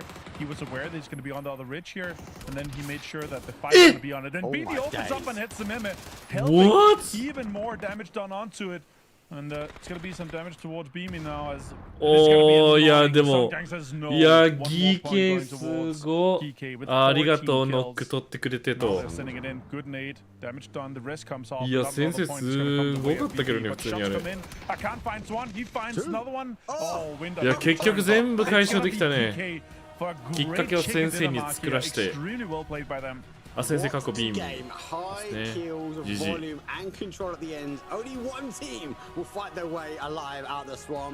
おいおいおい、ギーケーさんや。寄ってる時は強いんだよね。I said, those are not acceptable numbers. Let's talk about the teams that are letting us down. And I feel like maybe they took that personally. I mean, GK has their pop-offs. You got to give them that, man. They know how to like find ways to get their big games, and they should be feeling really good with the amount of kills that they managed to pick up off of this and the points for a victory. They should be coasting pretty well in these next couple of games to be able to qualify and move on to the final stage. If anything, now they don't have to worry about consistency anymore. They can just kind of do whatever they want. You know how I know GK is a smart team? 4 AM tried to counter peek Beamy and beat him with guns. GK just used grenades and didn't even bother. Yeah, exactly. Beamy dominated one player with a 4x FAMAS and like, okay. And then Songjang's like, okay, I can maybe get one more kill. Now they're hurt. But the way that they set up, the bait with the coup, the way they set up where it's like, okay, we're not going to be visible to Beamy. Beamy's going to third party 4 AM. Like, it just talks to, again, the reason why Songjang was chosen as the IGL for PNC Korea. It talks to how smart of a team they are, but sure, we talked a little bit about why they didn't do that yesterday. I don't know, man. It's this hit and miss, like the extremely high highs, and then back to the extremely low lows. Sure, they get some Western shifts where it really mattered, where we got onto the road. But they made it work, and they got all the kills. You saw how many teams are rotating as well. They got all of them. Yeah, I mean, at the end of the day, yes, catching shifts is undeniable, but this is an area that, you know, it's not easy to play. Even if you catch shifts, rocking out a swamp is not easy choices to make. This first shift was 60% playable, 40% water. It made it a really tough map in general, Mark. And I was impressed with, I think, this flexibility of a lot of our teams here in the survival stage to come out and sort of deal with it quickly. Yeah, I agree. I think we saw it very early on, right? We saw early fights, especially on that North, NMSS, anyone's legend, obviously.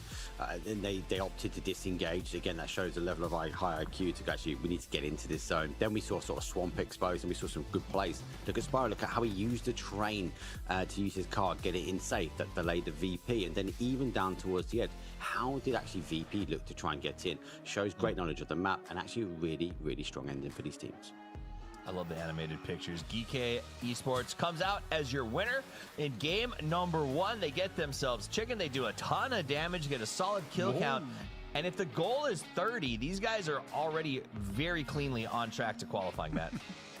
Oh, without a doubt. I mean, the way we saw everything kind of pulled down the swamp and they had the high ground, they had to defend it from the squads that were playing over more to the west. That's where a big stack of their kills came from. And then in the later stages, it was just old school Star Wars high ground, low ground, where they were just kind of looking down at everybody and they didn't want to overextend and push themselves into anything and just let the circles kind of corral the firefights as they wanted. They used the circles to their advantage, they used the terrain to their advantage, and then they just used every single gun and firefight to their advantage. That is key on every single, so gotta give it to them, big pop-off. But what strikes me is a lot of the squads that were playing through, well, I wouldn't say that haven't been playing for last week because they didn't manage to qualify through last survival stage, didn't do so well on this first game, Toffees. Yeah, there are a couple, but I'm also was happy to see teams like Alpha showing up on top of their 4 AM, putting up some numbers after they had to sit out for so long. But nothing means more to me than a double thumbs up from Akan, who gets our man of the match. Look how happy he is. He's like, this is how I hold the joysticks. He's a big winner. So good for them. Good for GK. I have liked this roster. I think it was one of those that surprised a lot of us when we first saw the appearance of it. Like T1, it seems like a really good build that should have a massive upside, and to see them have a good game is always encouraging. Someone else who had a good game, Mark, and I was wicked impressed with it, following in the footsteps of Seoul by carrying his entire team. Earthzapalui was smashing. Oh, mate, talk about Boogie Wonderland. What a play, right?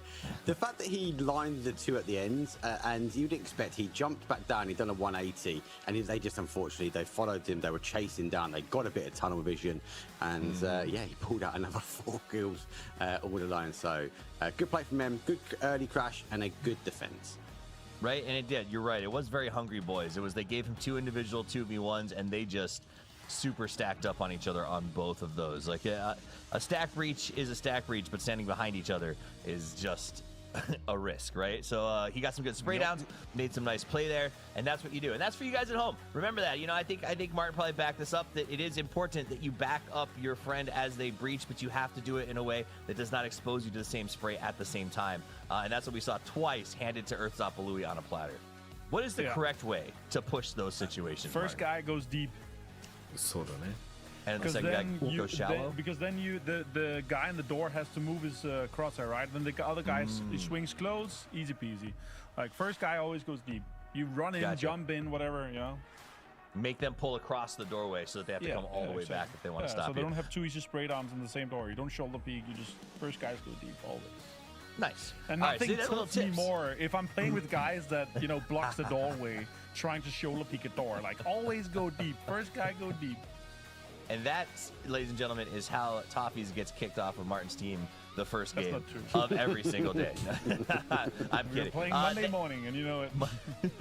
We'll give it a shot. All right, so this game number 2 is about to get underway. We saw some big teams show up again. We saw some moments, we saw some points, but again, we saw Geeke come out with the win on match number 1. It's time for match number 2. As we prep to get into it, I'm going to send Avenger and Mark back to the green room. It's the Dusted Dunes, game 2 of 5 survival stage. If you make it out of this top 8, you go to the grand final. If you don't, if you're in the bottom, you gotta wait 1 week's time to try your hand at it again. My name's Toffees. I'm here with Match'em. There's already 8 teams who've been sitting on their pockets waiting for today, and you don't want to have that happen again. Oh, a lot of squads coming in cold, and they need to figure this out fast. Several of these teams, we did say, went out a bit early, but a couple other ones starting to find some later stages. 4 Angry Men, one of those, finding some big successes for themselves, fighting into the later points of it. Of course, VP coming in just barely missing qualification, making it the later stage of that last game. Now, can some of these squads that we have high expectations for, such as T1, NAVI, really find some more successes in these later stages? Is, man, look at the cluster going south over Los Leones right now. It looks like VP's going to take control over it. Tyloo's probably going to stretch a bit further out. NMSS also kind of over. Actually, Tyloo looks like they're just going to commit into the southern section and hope that Los Leones is just big enough for everybody. You don't take my car! He tries to stop him, but Cobalt, he is not. So he does manage to get away with that. Well, maybe not. If he hit that long-range shot with the VSS, I would have had an insane amount of props for our shooter here, Lee out of Tyloo. All right, Circle's going to pop up towards Pozo. A lot of drops in here yesterday. I will say, let's talk about the teams real quick as we sort of build this out. Alpha was on the bench for the last week, and they came out and got 3rd place in that last game. 4 Angry Men was on the bench and came out and got 2nd. So 2 teams are able to make something out of a whole lot of nothing, as the Falcons going to go ahead and loot up, take a few shots in the air, but nothing special. And that's what you like to see. You like to see those teams coming out and putting up points. Now, another one that put up points right away in Match'em was GodL. They got 5. 4 of those were kills, but it still felt a little bit frantic. Like they sort of got those 4 and then threw their bodies at the circle. Yeah, the flow from GodL, whenever we saw them playing through the cups, and yes, of course, the cups are way easier, and whenever we look at GodL, it does have a lot of experience on it on the international stage, but it just not necessarily in this iteration of players together and on this GodL roster, right?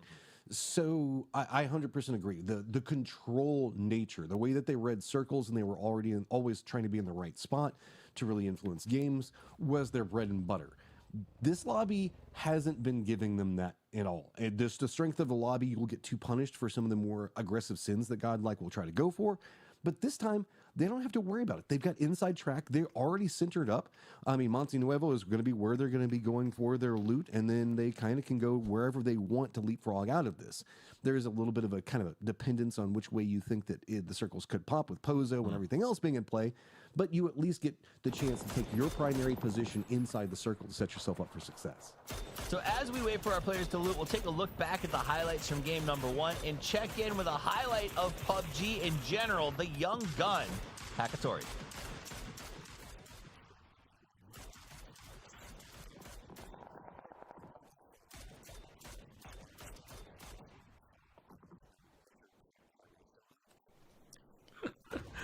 It's ちょっと屈折的だね。準備する時間はいっぱいあったと思うんですけどっていう前置きを置いて質問してるから。人によっては俺に聞こえるよね。怖い怖い。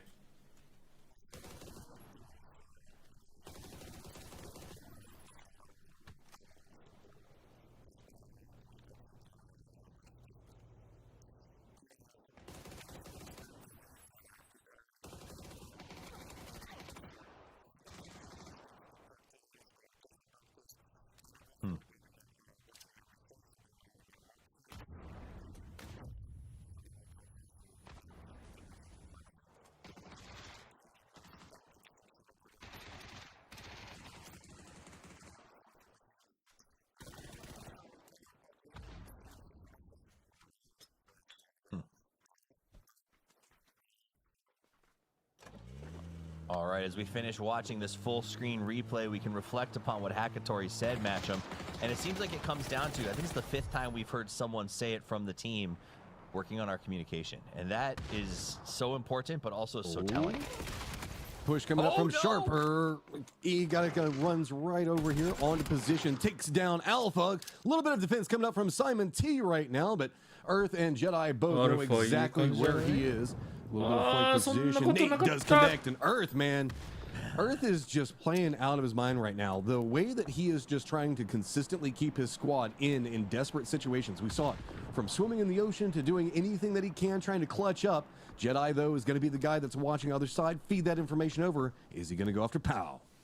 You know, Jedi specialize in space, but Earth's got gravity as he manages to pull these guys towards him. Makes a nice little play as Jedi off to the far side, has to deal with APG over here on his own. Got a nice little nade, but that is a strong peek being held there. Nice crossover. Not my favorite place to fight. He's got those giant windows on the left side. He has to be careful with the grenades, but he does throw a good one into the warehouse. Just barely misses. Simon does get low, though, and Jedi takes a shot from the far side. Jedi is a bit isolated right now from the other players, but that's opening up more movement. Earth trying to see if he can get around, use what Jedi has been set up. Jedi now stunned, the push coming up. Does he read it? Shots, no, coming from Pow. Jedi goes down. Other side, what do we got going on? Earth has been now knocked as well. Tycon's going to go ahead and find it. Simon's going to finish it. That is going to be Sharper trying to make something big, but instead, Alpha finds it in a vicious fashion. When the Earth is hurt, it's the end of the line, and that is what happened. We saw Tycon come forward, took Earthzapalui out. At the same time, Simon made a nice play over on the other side, and Pao got that 1v1 finished up. So both of those players working together to eliminate Sharper from the map. APG, who's been on standby and watching everyone play this week, is looking to make a strong start, and they do. Coming out second place, 13 points already. This is what we wanted to see from that team. Such a drop-off of Geeke on the go. Falcons going to have themselves the upper area from what we were just watching. So whenever we look at where Alpha's going to be playing at inside the, I guess, ranch, barns, whatever you want to call them, then just to the north of that's Falcons and high ground galore, tons of information. Geeke is going to be the squad that's pretty much north of that. There's not going to be much else other than them and the Expendables over there around Crater Fields, Pozo. So about 50% of this circle entirely open. The rest of the squad's playing mostly to the south.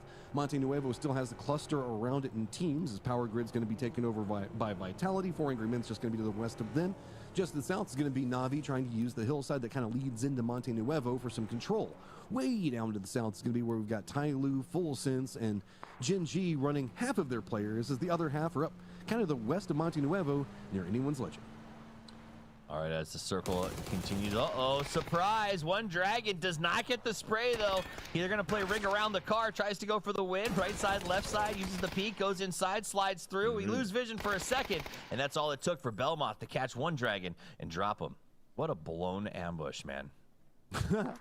Emergency pickup has been called by Vitality just in case the circle does something a little bit crazy. It could go multiple areas as we do have kind of the wall that's over in the west that's eating up some of the space and a lot of fields whenever we look down into the southeast and around the center. Monte Nuevo to the north and kind of the west and the east of it has a couple of flat areas nobody's really wanting to commit too much into. So instead, it's going to be space and pretty much a cluster kind of around the center coming out from Monte Nuevo as the rest of the T1's trying to regroup. It's going to be kind of close to Falcons and the split coming up from Godlike. That fight was the definition of wah, wah, wah. It was such a good ambush. Belmont should have been dead to rights. Absolutely misplayed there, but it is what it is. Let's take a look at this circle. Up on the top, you got a little bit of a sandstorm slowing down Geeke. They're happy to just sort of stay put for a second as they mount up into the cars. Down the bottom, you got Gam the Expendables bumping up against them perceivably as it looks like, can't read the name, is being chased by Akon and may be in some trouble if he hops out of the car too soon. Yeah, I mean, Pozo can support multiple teams, but as close as we see Hong F and the rest of DK kind of playing could be problems. T1, everything's fine. You managed to regroup. Sure, it did cost you a car. Maybe you could flip it back over, but we'll have to see. Vitality has taken their emergency pickup to get in a little bit closer. Higher than the Falcons were a moment ago, so all of the vision to be had, and all of the focus from everybody down in the lower sections of the map. Now we really are kind of looking at Tai Lu, Full Sense, as well as Nemesis coming in from the south around Monte Nuevo, where Jinji looks like they're going for their regroup. VP is also kind of close over here next to NAVI, but that's not going to be really a fight brewing just yet. It's more just a positional piece that we can kind of see, and there's a lot of, I would say, like verticality between them, so no big commitment coming out from these guys, but close, to say the least. Yeah, Vitality would dream of a northern shift here to work in their favor in just a little while. This is Miramar, though, so there's lots of spots the team's going to be able to tuck in for the moment, but not to avoid conflict. As Beamy shoots Spyro, Ferris gets Curexley, and then Ferris gets the flush. Navi and VP, regional counterparts, bumping up against each other here in the early game. VP is pretty separated out. They were trying to take control over the southern area and keep this corridor on lock in case anybody wrapped through, maybe to see if they could pick up some kills. That leaves them a little bit more isolated. So Beamy doesn't like the position anymore. He's going to have to retreat, probably back down in the south, see if he can maybe meet up with Luke Rux or Nixie, who's playing along the road. Nixie's about to have some friends in Tai Lu, but still about, I don't know, 150 meters away. But he's going to be able to spot out that, as well as Hongsker, trying to keep a little bit closer to where we see Monte Nuevo positioning at. T1 finds in Jinji. Two squads from Korea lined up against each other off the start, but it definitely feels like this is Jinji control. T1's just jumping in vehicles, and they got to get out. Where do they even go? I don't know, but it's not with D and Soul when they're running a 1-2 punch situation. This is, for me, the key. Genji needs to turn back on, and it's going to happen if Bean shows up. Bean's been a little bit quiet for me the last couple of weeks. I don't know what's going on. I felt like at EWC, Soul carried the team. Here comes that fight. It looks like this is how Sharper crashed in early on APG, previously Vicious. We joined that fight, I believe, in progress. So that was the initial opening and how it ended out. But Bean was a little bit quiet at EWC. It seems like he is not carrying the weight that he normally does, and Soul is being asked to do so much for that squad. Now, if that's because the communication isn't there and Soul is putting people in a position to make himself look good, is hard to tell. But I cannot help but notice that it's Soul that's hitting huge numbers and everyone else that sort of just is gravitationally rotating around him. From the circle, looks like it is going to go Pozo side, so DK, as well as the Expendables, feeling pretty good about that. Nemesis going to be spotting in a little bit of the rotate coming up from Tai Lu down to the south as Monte Nuevo is starting to get more of that cluster, trying to extricate themselves from that position. Full Sense going to be playing to the west. Then not too many options for Tai Lu, really, as they do have Godlike that's going to be holding them out. We've got Falcons that are going to be using the ridgeline that we saw Alpha playing on a little while ago. Alpha's pretty much caught up taking shots at 4 Angry Men for the time being. So we have Navi, VP, Nemesis all going to be coming in from the southeastern area. Tai Lu from the due south, and I think that Full Sense has managed to find a little bit of a corridor, but it's going to be so close to Jinji and Godlike. Absolutely. Honestly, I think a big part of this is going to be that vitality. Those sugar bugs up in the molar on the mountain are going to get drive-bys just about all these teams coming in, and they don't have to ship till late. EJ01 tries to spray down some Falcons, and Elise says, hey, we're in the building, don't stop here. But the Falcons do. They will not be deterred, and they are in the house. could not find any knocks on that. EJ is in a lot of trouble now, but that building can provide a couple of 1v1s. As Tanbu also going to find some friends as externally from this T1 trying to make a bit of landfall. 4 angry men on the other side of it. Vitality actually coming down from their high ground. Looks like they're just going to be roaming in right on the same positioning for this. Crashing in right along where 4 angry men are at. GK in a little bit of trouble as they're trying to reposition to get away from the Falcons. Meanwhile, Beam, a nice little move on T1, but here we are back to VP fighting Na'Vi. It's been a non-stop sort of rolling fight as they keep finding each other. Nixie's trying to hold down the spot on the breach. Over on Garage, we got the rest of Na'Vi. Elsewhere, it sounds like Vitality was, as you said, rotating and got caught completely off guard by 4AM and deleted. I mean, you'd think that they knew that. They ran down. I think that they were trying to be aggressive about it, but here we go. Nixie trying to see how this push is going to come through around him. Tries to throw out the pacing. Does manage to connect on the boost. It gets the knock. Now back into a 1v1. Are the reps coming up in a big enough way for Nixie right now because Na'Vi in trouble. Beamy trying to see if he can provide some support. Takes a ton of damage. Hakatori trying to go around the side of this. Doesn't get the knock. So it is VP regrouping and Hakatori and Ferris starting to find more and more trouble the longer this brews. Absolutely. They brought him in. Hakatori tried to get that ambush. Didn't quite work out, but now the charge is coming forward. Beamy right up on the edge. He's going to throw us a nade out of that window to try to push him back. Meanwhile, whoa, watch out, Nixie. That was from your own man, but he doesn't care. He goes for the peak, the king of peaks. Makes the move. Lucarux backstabs, puts the double barrel in the back, and they will fade back away as they wait for the last man of Na'Vi, Ferris off in the distance. I mean, they seem to have a rough idea on where he is. I don't know if they know exactly yet, but VP is starting to chug a lot of this blue zone damage. They got plenty of meds to work with. I mean, of course, they've got Beamy down and out right now. They should be able to get the res onto him, but it's going to be hard to try to get the meds back into position, try to get him to go, or are they just trying to deny them? I don't know exactly. Have to see if he had enough bandages to kind of supply it up. Looks like that might be the case. And back over to EJ, who's just living his life on top, as it is going to be all of the Falcons having to push up that stairwell, and that's going to suck. Falcons have been hunting this aggressively, using all the stuff that we talked about with Martin, using their shoulder peaks, clearing the long way. They're going up and down each stairwell, then doing the drop downs to make sure that he's not trying to get below them. Meanwhile, EJ up on the roof is going, guys, eventually they're going to kill me. Songjang trying to watch from the distance, but now the rest of Geekay a little bit under attack as anyone's legend crashes into the building and is going to push Geekay into a more compressed position inside the circle. So we've got a little bit of the hillside to the south from leading into Pozo in play. Pozo itself over into the east and some of the field down to the southeast. Alpha's finally going to have to leave their ranch buildings to get in. VP also trying to get in the circle, but it's going to be full sense, a Gen G, a Nemesis, all pushing pretty close to each other.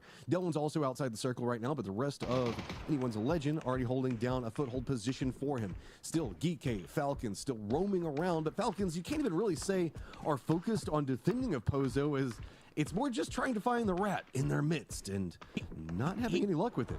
He shot at him when they went in, so they know that he's here, and it changes the entire way they have to play the building. Sosed goes ahead. Let's jump over there as he grabs out a Panzerfaust. He's stuck between two members of Gen G. Would like to just go ahead and take care of this on his own, and he do. D is inside the shack. He is immediately knocked, and here he comes the cavalry up over the top, being trying to make a play to stop Sosed in his tracks, but I don't know. This is a tough order. Gen G is looking at the potential of being pinched while having a third, fourth, and fifth party shooting at them from Pozo. They need to deal with the closer range situation in Sosed. Beam, like you're talking about, needs to make something happen here. Melman at range, trying to make sure that he provides enough for Sosed. Knows where the other players for Gen G are, but the longer the Gen G stays stuck in this position, Full Sense can go for the backstab on him. He has to find something out of it. I mean, Full Sense is just trying to get away from VP over into the southeast of this, so there's nowhere to go. Delwin hits the shots onto Melman, gets the knock on him, and this is the problem from Pozo. Everybody that's trying to go for these peaks and these firefights on top of each other to the south are just having to contend with so much external firefighting. He's going to take some damage to the blue, but he racks up some points. Belmont goes down. Lucarux confirms. Clories gets Nixie in return because he'd already been suffering. And now we go to the push. Full Sense having to deal with Lucarux from behind. Tosses the nades, gets a nice little bounce here. Wants to charge forward. There's the spray, baby. As Rashi, the coach of Full Sense, is knocked down. That all does turn around and manage to get a counter knock on Lucarux, and that will be the end of Virtus Pro. But they walk away with 3 kills and a good point count on the game. Sitting in 4th place right now. Full Sense is going to get time for the res as Gen G continues to try to fight against Nemesis. いや、ナビは行っ full たま sense ずい in ね。 still a ton of trouble, and Gen.G's defending position is starting to rally a で bit も思 more. ってるよ But り it's going to be VP on ポイント取れ angles て where ない they ん were だ。 trying to set up their defense, and that's going to put them in a terrible spot for full 別にいい sense. のか、これは。 Nemesis, everything's working for him. Soul does spot out Flash, so a little bit more survivability coming あ up ー、 for しか Gen.G し as the な circle ぎ abandons 系 him 寄 yet ってる。 again and goes to Pozo. This full sense now with so few options to push along this path, and Gen.G looks like they're going to fall any moment now. Nemesis going to be the ones that managed to win the hillside, but where do they go after this? NAVI now going to get eliminated as well. Gen.G just refuses to die, and it's throwing off Nemesis' timings for this push. Look at this, anyone's legend is even leading that southwestern area. It's just too many people over there. It's too hot, and Soul's going to now be forced to run right into Soset. Soul knows where he is, Sosa knows where he is. Soul comes from behind, actually ends up getting knocked out by Duckjuice. Sosa has to duck back in and get himself healed up, so that's Gen.G out. And we are guaranteed to have an urban ending as the circle has gone so aggressively. Pozo stage got some view from the distance. There it goes. You saw 4M pop in just there as Nemesis can now turn with 4 alive can turn their attention. Kickstart did it with a nade. Thank goodness somebody finally found him. They did it. Poor old EJ. Poor the rest of the guys are just to the south, but I mean, he's pretty much cooked. Nemesis, you're pretty much cooked, depending on how you're going to try to go for this circle. Godlike's going to be holding you out. Dewpath in, so it looks like they might be leaning more 思ってるよりアルファがなんかいい感じなんだよね。序盤のファイトちょっと多めだけど。Right now, and Nemesis, they're going to have to send it in a much more heavy and scary fashion. And since they are making this hard send, they got to figure it out. Let's listen to their comms as they are under duress. Отправа, понял? БРДМ подъехал с поля. Они言ってるかわかんない。Он вышел в опене.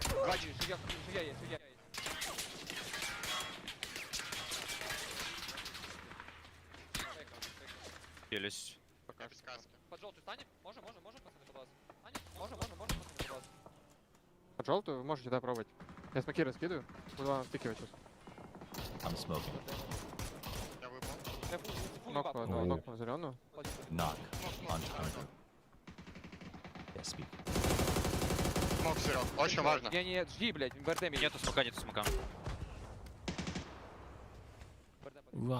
Kind of quiet. It was very focused, and the 3RDM rolls up, and they start talking at the same time.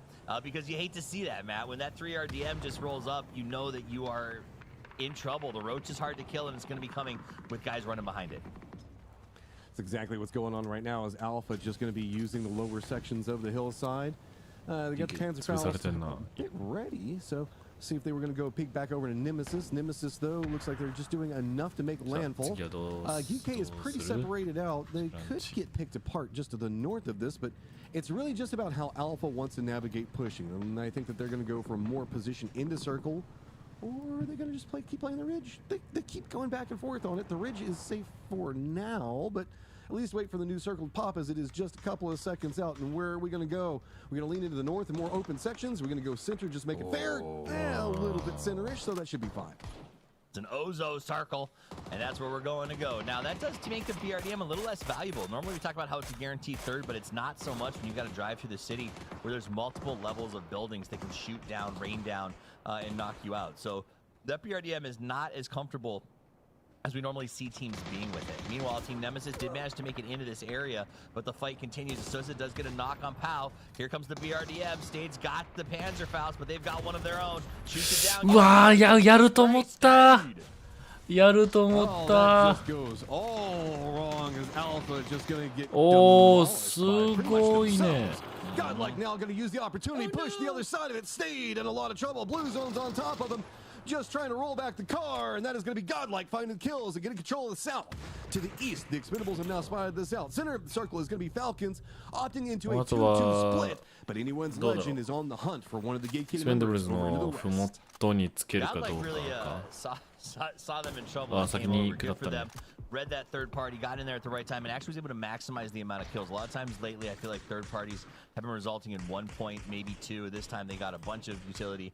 They also were able to get those points up on the board. Meanwhile, Haven goes ahead and gets a knock on Seongjang and the flush as well. So Godlike doing some stuff. I mean, 12 points in 2 games is unlike their performance last week. ギーゲがなんか寄ったのに。Anyone's Legend was pushing that building to go for Songjong. So to be able to pick him off and get the kill on it, big victory for them. Free points they might not have been able to establish for themselves.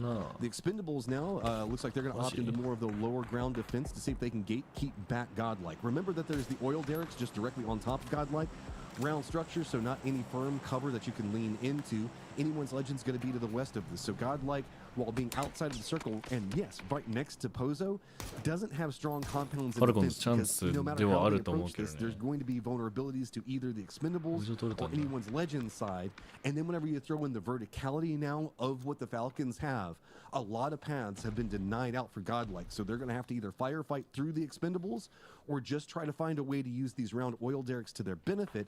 And it looks like they're going to use the one that's more to the west and to the south to try to block off angles to Anyone's Legend to see if they can get now a bit closer on the Expendable side. But this is where it starts to get dicey. There is the building a bit more to the northwest, but they will have to push along the sides where Anyone's Legend is going to have clean vision on them. You know, Falcons are known to roost on the sides of mountains, but I think in this case, the third and fourth floor of an apartment complex is about as close as you're going to get in an urban ending. And so I love that they've taken the high ground. They've locked it up. They're in a good center position. No matter what this shift does, they should at least be inside of it, and they're going to be firmly inside of it, and the only team that is. Falcons now with a very strong position after a very tough day yesterday. This is going to be huge for them. Finally getting the circles. Falcons in a circle where everybody is fighting in urban warfare and no kills or showing up anywhere near them. They've got one, and it is easy. So now they've got to try to find a way to make this a bit more of a bigger game for them. They need to find some successes, most notably on kills. They've got positioning, they've got good control, but they're going to be playing on the upper area to their east. Anyone's Legend going to make a sin, try to cut off Godlike on their push for this building. They're going to roll right in, roughly similar time. Vehicle does roll over, but the shots from heaven. Big Banner finds 2, but Emos gets the knock on a fan and a quick flush. Tony gets a knock on to destroy. Heaven goes down. Emos still just trying to find his way through. As it is Tony, the last one up, and he knows exactly where Hymas is. Tony. Now's the time you got to get in there. You know where he is, but it's the push. 1v1. Make the play. Tony, this is your chance to become a legend by killing one who's known across the world as one of the best solo players ever. He's got to be confident. He's got to be strong. He's getting calls. Himas even has support from Destroy, who's letting him know exactly where Tony is. Nade is prepped up. You see it come out, bounce it off the right side. Tony's got to make a big play, and he's got to make it fast. Oh my god. And nades. Hymas lives up to his name and namesake, finding the kills, finding the victories, and 6 kills, climbing, staying alive, and it's going to be the Expendables in a 2-2 split that could be the new threat. Falcons still keep center control. Man, it was kind of underwhelming with the grenade. I mean, I'm not judging the skill. I'm just saying you could have done like a 360 no scope, and we would have been like, yeah, that's expected. Instead, just did a nade. I don't know. Maybe I'm just being judgmental of him as. Cool guys don't look at explosions, man. He had the shotty ready just in case. Oh no! Shrimsy's wearing a hat. This is really bad news because they're superstitious. If the Falcons win this game and have a really good day, Shrimsy's going to be stuck wearing that hat for the rest of the year. This could be very bad for them. You're right. I've never met a squad that has so many regimens of this is good luck, this is bad luck. I mean, they will tell you they're not superstitious, but I've never seen anybody be like, so did you do this specific rep and this specific workout because it's the thing that worked best for you last time? Falcons, I mean, yes, you have circle, you've got yourself even a crate up on top, and Shrimsy, hey, yeah, that'll distract you from circle control for a while, and that's nice, especially for high ground positioning. Avengers already calling him Hatsy in the chat because honestly, like, hey, if it works, it works. But he may be living this life. Is Shrimsy up on the top of the hill? He learned this trick from EJ. Crawl around, got himself an on the top, and that's where you want your on the high ground. Everyone else locked outside of the circle right now. As Shrimsy doesn't have to stand up. The power that he brings with the 3P peak from the prone position up here on the high ground is almost insurmountable. Nice nade. Off the bounce, Destroy, Hymas, the last 2 up, just trying to see if they can shoo off the Expendables on their approach to the circle. Again, circle control is going to be 100% Falcons right now with the Expendables. They're not having the best of options. They do have a couple they can play, but you can see even their upper players, they're in trouble. No easy walk down. I mean, this is the more open sections of it. Gustav is going to get the knock on Hong F. Destroy already kind of spotted and localized for anyone's legend. Oh, すごい。 You had to cook that one absolutely perfectly. I mean, this is finally finding the kills as Tanvu is going to get a piece of it. Glorious himself denying on the point. But I mean, Falcons 3 kills, potential for 2 more. I'm not biased. It was just a really good nade, and you can tell the cook was perfect. I swear, I'm not. Anyone's legend down to 2S to deal with the Falcons. I don't even know how you deal with the Falcons in this situation. I think on it, like, you just accept the inevitable death. You know what? I respect anyone's legend. They're not worried about it. They're not going to just throw here. They're going to try to push out and make a play. Falcons, I would expect to get aggressive because at the end of the day, I think they want all the points they can get. Yeah, I mean, 3-kill victory. It's nice, but it doesn't really get you what you want. An extra 2 points would be absolutely massive. Destroy looks like he's set up for a more maybe hold position. Might be trying to eat some blue to see if anybody steps around the other side of this one. Imaz going to be playing the lower section, and does anyone legend want this bad enough? Presently holding down 6th place, 13 points right now. You know that anyone's legend, if you got Imaz on your team, you think that you can win every fight no matter what. Good shots. Going to start trying to connect over here. Holding this. Panzerfaust up. Destroy goes down, and it feels like the Panzerfaust is just going to have to Falcons pick up those last 2 in the victory. I mean, kickstart for a man who complains all the time about the Panzerfaust and how ridiculous he finds it to be. He goes, this is why I hate it, grabs it, and just charges straight in to get the final kill with it. Let's get Martin, let's get Mark back in here. Avenger, what a game and what a way to finish. And now I think Shrimsy may never take the hat off. さすがにドンがついけるか。 Absolutely not. なんとかキルは取れたね。 Like, oh, God damn, now you're stuck wearing this hat for the rest of the tournament. And it might just be that way because the win is good. They got what they needed on the board. But that said, I think it was only 5 kills at the end of the day, Mark, which is... Yes, you caught the circles. It was great. They got a good spot. They earned the house, and then the circles came to them. It's an underwhelming point count, but still a very good win. No, if you look at the 30 points, 15 points, you take it, right? Exactly. It's halfway, you got a couple of points in game number 1. It feels something a bit different. I know we speak a lot about Falcons and how allergic to the zones they've been recently, right? They've got a zone. They've got themselves in the middle of the town. And actually in urban ending, it's really hard to get a lot of kills racked up because people are able to sort of push in, drift their way into the outside edges, but no one gets the opportunity. I like the control, but I really like the opportunity that they went to go get those final 2 kills. They could have sat, they could have let anyone's legend just deny it wasn't the case. They tried to maximize with what they got. Lovely Panzerfaust from Sosed right there, but it felt like a lot of these fights, Matt, were just a lot of self-fulfilling prophecy. Everyone limped away, just no one really got to Pozo with any strength whatsoever coming out of the desert. There was a lot of, man, I don't want to go to Pozo, and we're gate kept out, we're screwed. Let's just try to kill whatever we can find around us. And in some cases, Tycon, you know, sometimes just taking down yourself, denying what you can there. That was a small misplay. It's fine. This was a messy game. There was also a lot of misplays similar to what we saw with Tycon. Not necessarily as big in that, but things that just didn't seem to work out for players and getting the angles. And it led to just these really weird fights, man. Like this one right here. Look at this. This is just kind of mess. Man, I felt like they started so strong for Godlike when they opened up on that spray. Fauna got a double just to start it, and then it just kind of fell apart very quickly. I feel like they got excited or something, Avenger, and everybody just ran it at the same time and exposed their faces. Boom. That nade. I don't want to talk too much about Falcons, but the utility on the late game was fantastic. Yeah. I love that. But also, yeah, it was a little bit of a rough overhaul circle. 1 kill here and there, but look at that damage on Tiggleton and the kangaroo jumps. I think it's just you know, it's bred into him. Is that what it is? Is he intentionally doing kangaroo? Yeah, 100%. That's what it is. He's standing on the tail. He's standing on the tail. He did that for PNC as well. Where he was jumping with his arms up like that. It was funny. I just love that he jumped into fight form so hard that the aftershocks last for about 30 seconds of just a light bounce. I'll say this though, Falcons did extremely well. Their first rotation, center circle first, pop, and then second circle they were center, man of the match, him as sure, that's fine, you're gonna get that. Obviously with the 5 kills here. But then the circle pop towards Pozo for circle 3. They pre-drive that as well, or it's semi-pre-drive it, get into Pozo, take the 5-stack away from, I think it was EJ from GK. Yep. I love to say that. Yep. And then they're able to lock that down. Sure, you have a hat that has a magnet on for the last of the game, but still, when you chase circles and you three circles in a row progressively drive towards the center, you're in a fantastic spot, and I love that. When it works, right? In the past, we've seen them get picked off on those charges to the mid circle, but it did pan out. And I think having that stack taken away from EJ gave them so much utility. They played the late game very comfortably. They come out with the match leaderboard, 15 points for them. Gam the Expendables right behind at 13.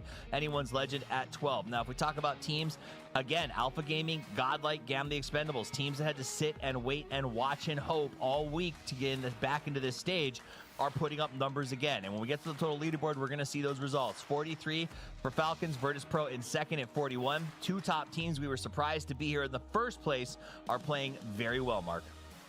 This is wrong. Yeah, playing well. I think it's wrong? A little bit wrong, yeah. It's actually GK sitting on top with 29. Falcons are in second with 17.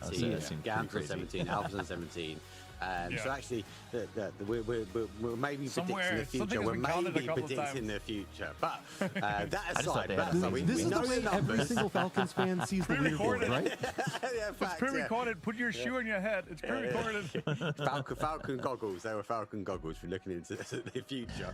But actually, your point is valid because a lot of teams obviously coming in are doing really well. That end game was really strong. I did like where Godlike was. Obviously, our PNC All-Star Tony, aka console PUBG player. I think he'd be disappointed that they lost so many bodies and he was a bit far away because, yes, they're in 15 points now and they're in a good position, but I'd like them to be seen doing more. And if they had the numbers at the end, it could have been a different ending for them. Well, as we figure out how to get you the real leaderboard, we can tell you it's GK 29, Alpha 17, and down from there. We're going to check in very quickly with GK, our currently second place team over on the stage.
Welcome, and it's great to have Melman instead with us here. PGS 8 is about to start. The first question is about looking back at PGS 7. What was the biggest lesson Team Nemesis took away from that tournament? From PGS 7, we've learned that we have to improve more of our team fight rather than like map rotation because it's really on point. But our team fights were not really good the tournament. That's the main goal right now. So what one thing that this team does really well that doesn't always show up on a scoreboard? This is like the team vibe we have. We are friends. we have a lot of fun together, and I think it will help us to grow.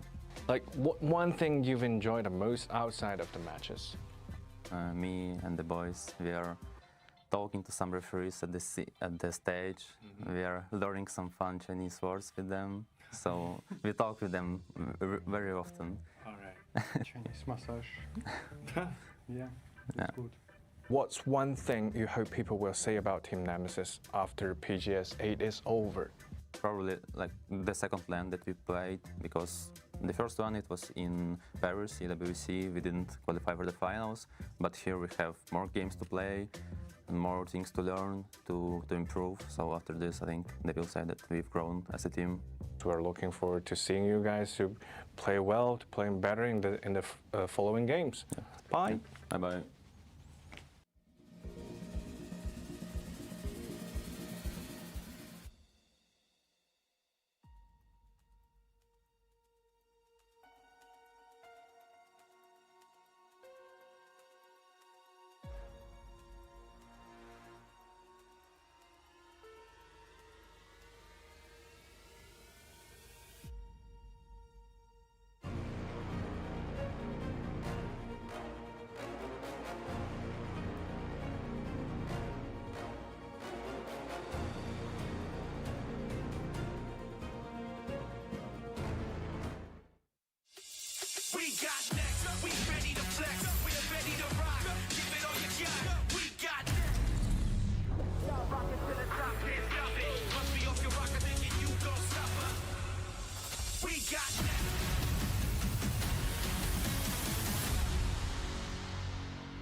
Welcome back. It's time to kick off game number 3. 2 down, 3 to go, 5 to make a statement that you deserve to be on the road to the grand final. And this is where it happens. Pedal to floor, rubber to road. No longer can you stand back. And I'll tell you what, it's a sticky wicket when the points that you've gotten so far were gained in places like hard shifts on the left in the swamp or in a city ending like Pozo. It means that your standard set pieces, your practice, everything you prepared for might have already gone out the door, and now you have to adjust and be quick on the adjustments, Martin.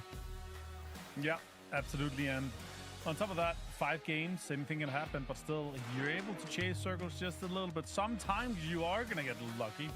This time, Falcons, they did chase circles and chased it straight into 5-star of Bozo there. I would have loved to see the circle ending in the actual 5-stack, so we're going to have some, spicy shotgun Panzerfaust action, but that was not the way to be. Well, it's time to get game number 3 underway. As the players get ready to drop in, the map is set and the race is on. The goal is to make top 8, and it's time to Tego with the voices for the call. It's the amazing Avenger and the magnificent Mark. I way more prefer the way when you say Mark power. I think that's a way better way to do it, toughies. But thank you so much. We are going to be taking a Hosan Brisson up to Shipyard Circle here. And you know what? This is going to be spicy. バランス取れた。クールですね。変なかぶりも今のところないね。Up towards the northeast. It will divide Tego in the middle, but it is over the halfway point. So for some of these teams that have had a successful first 2 games, they are in a more comfortable driving spot, but it's not safe yet. We are still looking, I suppose, towards that kind of 30-point cutoff, potentially, but we have to wait and see. Yeah, could go as high as 35 if we break records once again, or we could go as low as 23, 24 for the absolute bottom. It really depends if we see some teams go in and sponge up at the top, or if we're going to be getting games that's just evened out completely. The Falcons winning this one here, they're going to be happy with that one after GK winning the first one. It's also teams that are just fragging out and having great games by the sheer that. Oh, look at that circle. It's a 50-50 swarm towards Hosan. We have that whole southern side here. Not that much water in play, 前回の真ん中はもうとんでもなく失敗したけど、 and that northeast area, they're gonna have to get in. 1試合目大成功、2試合目大失敗。 all the way east around Kangyong and Ouyang to get into that circle on the southern side. Do we sort of drag the teams into the muddy swamps of game number 1, and we're going to potentially take them back? Yes. For them to sort of rise to the top, claw their way out. Only one team can survive if they do get up. We have to wait and see. Some teams already on the early rotation. NAVI obviously do come out, but they're in that sort of northeast section of this map, so they're already on the rotation. They're trying to play down, and we just sort of see that rotation pie. Spyro finding a new home. Lots of teams on the outside. I do worry.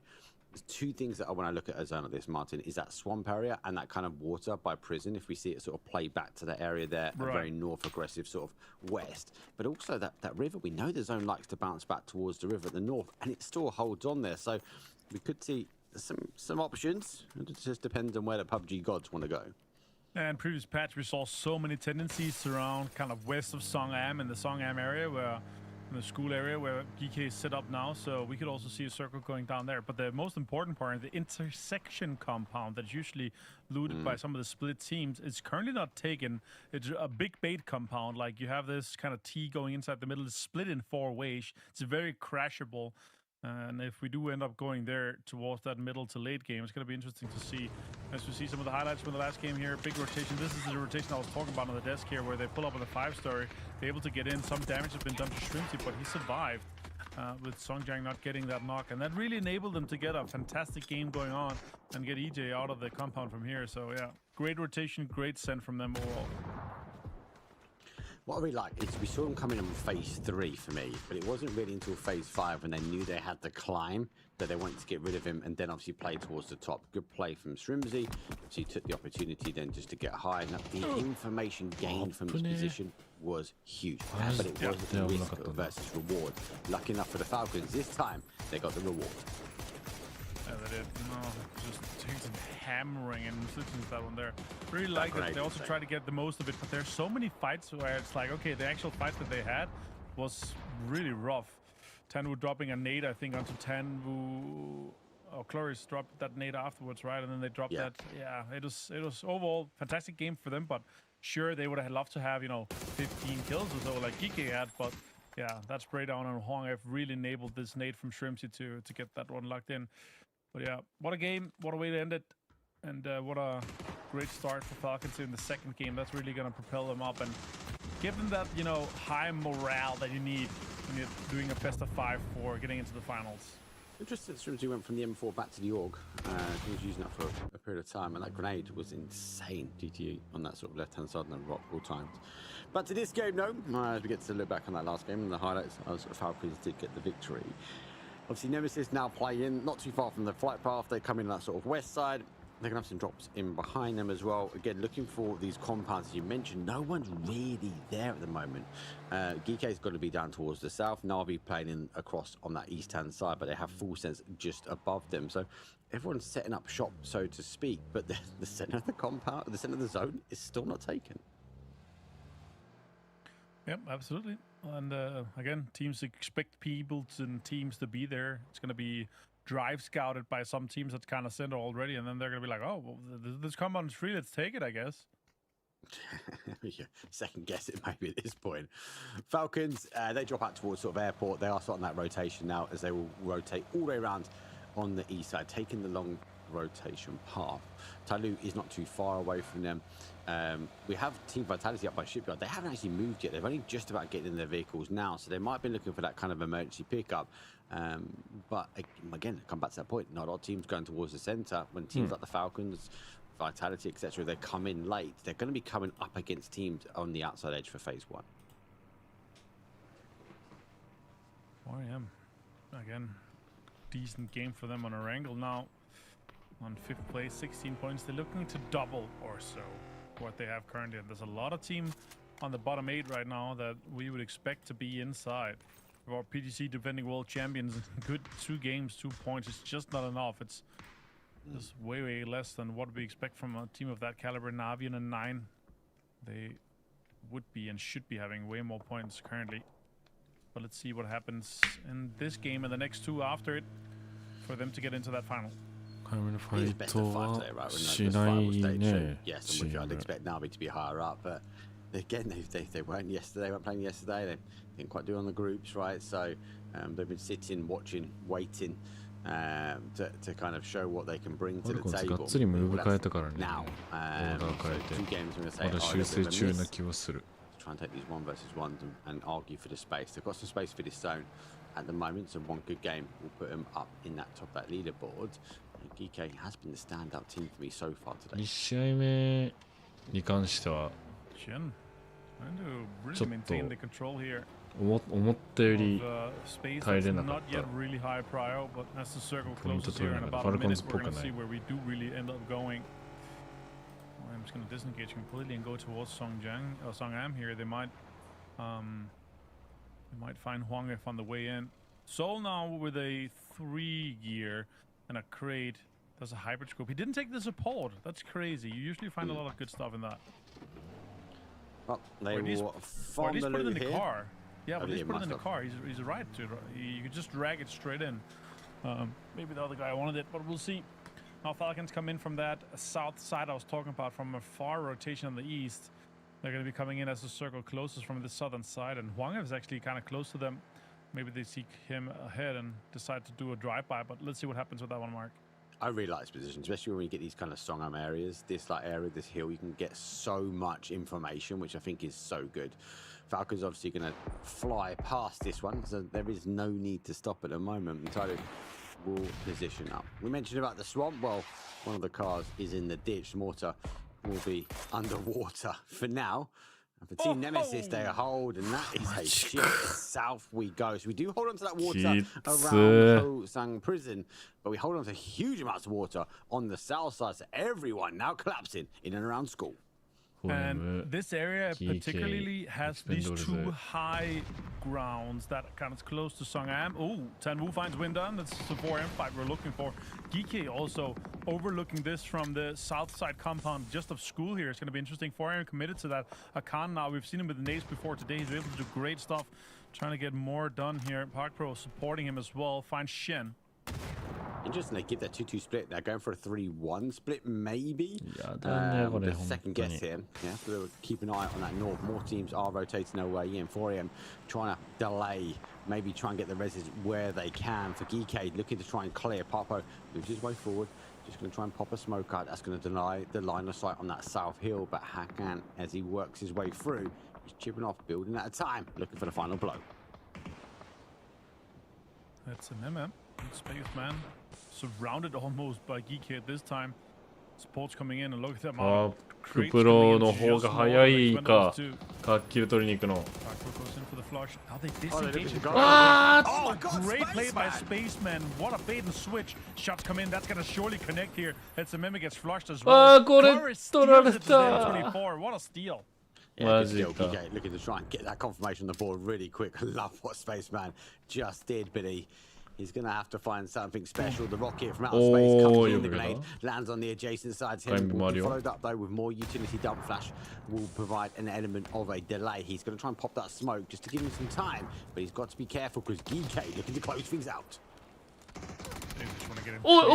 Spaceman! Another one with 1 HP. EJ goes down. Flushed as well. It's shambles for GK, but he runs. マジか、ちょっとGK。 Maybe 起こせるとは思うけど、頑張れば早くやんないと。That's a big blow towards GK. Alpha lurk their way in. Vitality now coming in that top. スペースマンだけで2枚取られた。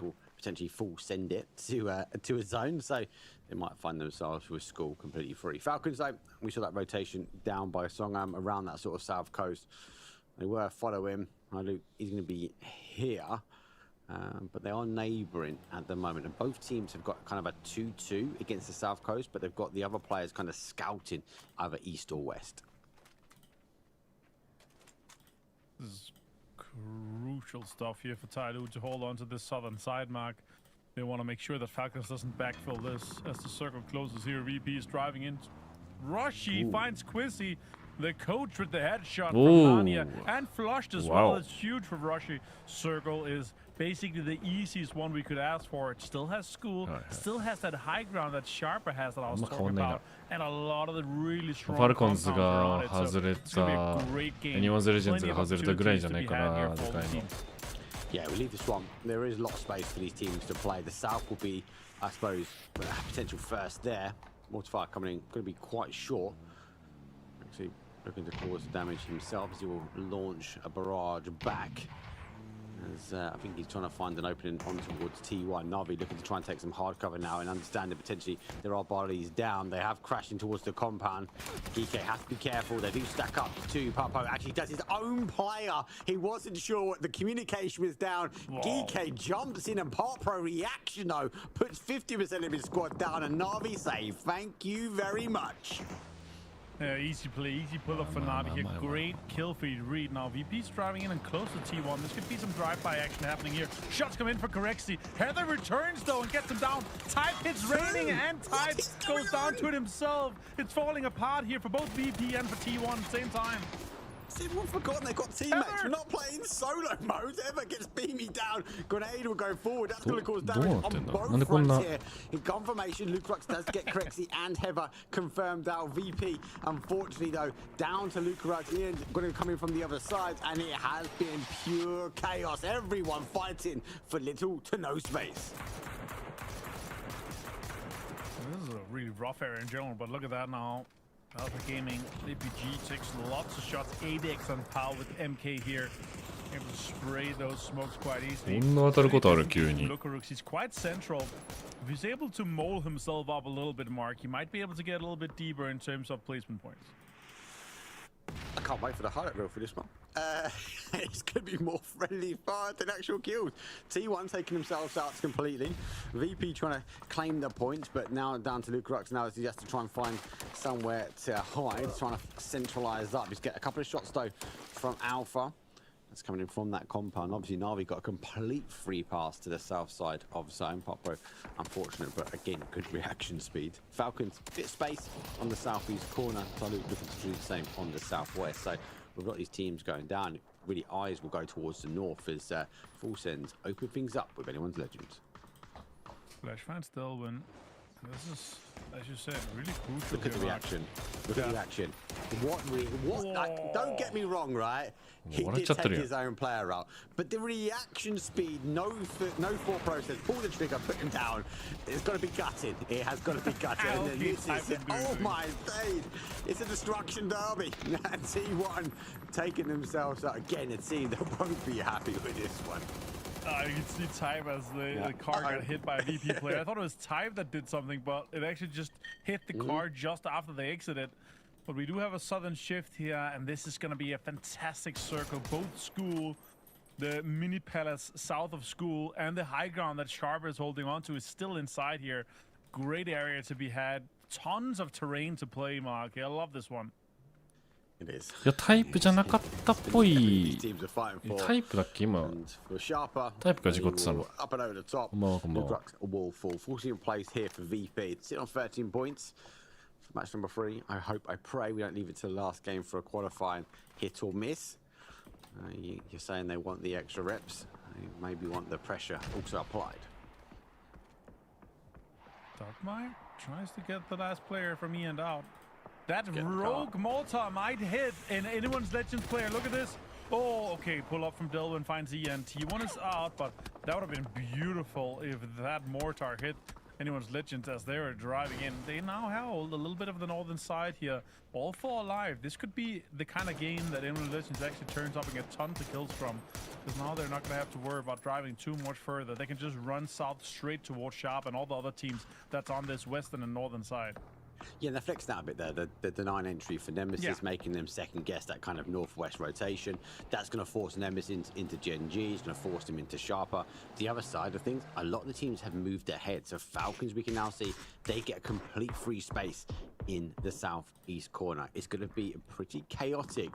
We have to lose teams for spaces and full sets, full rotation round. They actually now crash in towards the compound. But JG will be holding out. Okay. Well, APG full sending it towards the middle. This might be threading the needle just a little bit too hard. They're going straight towards Godlike.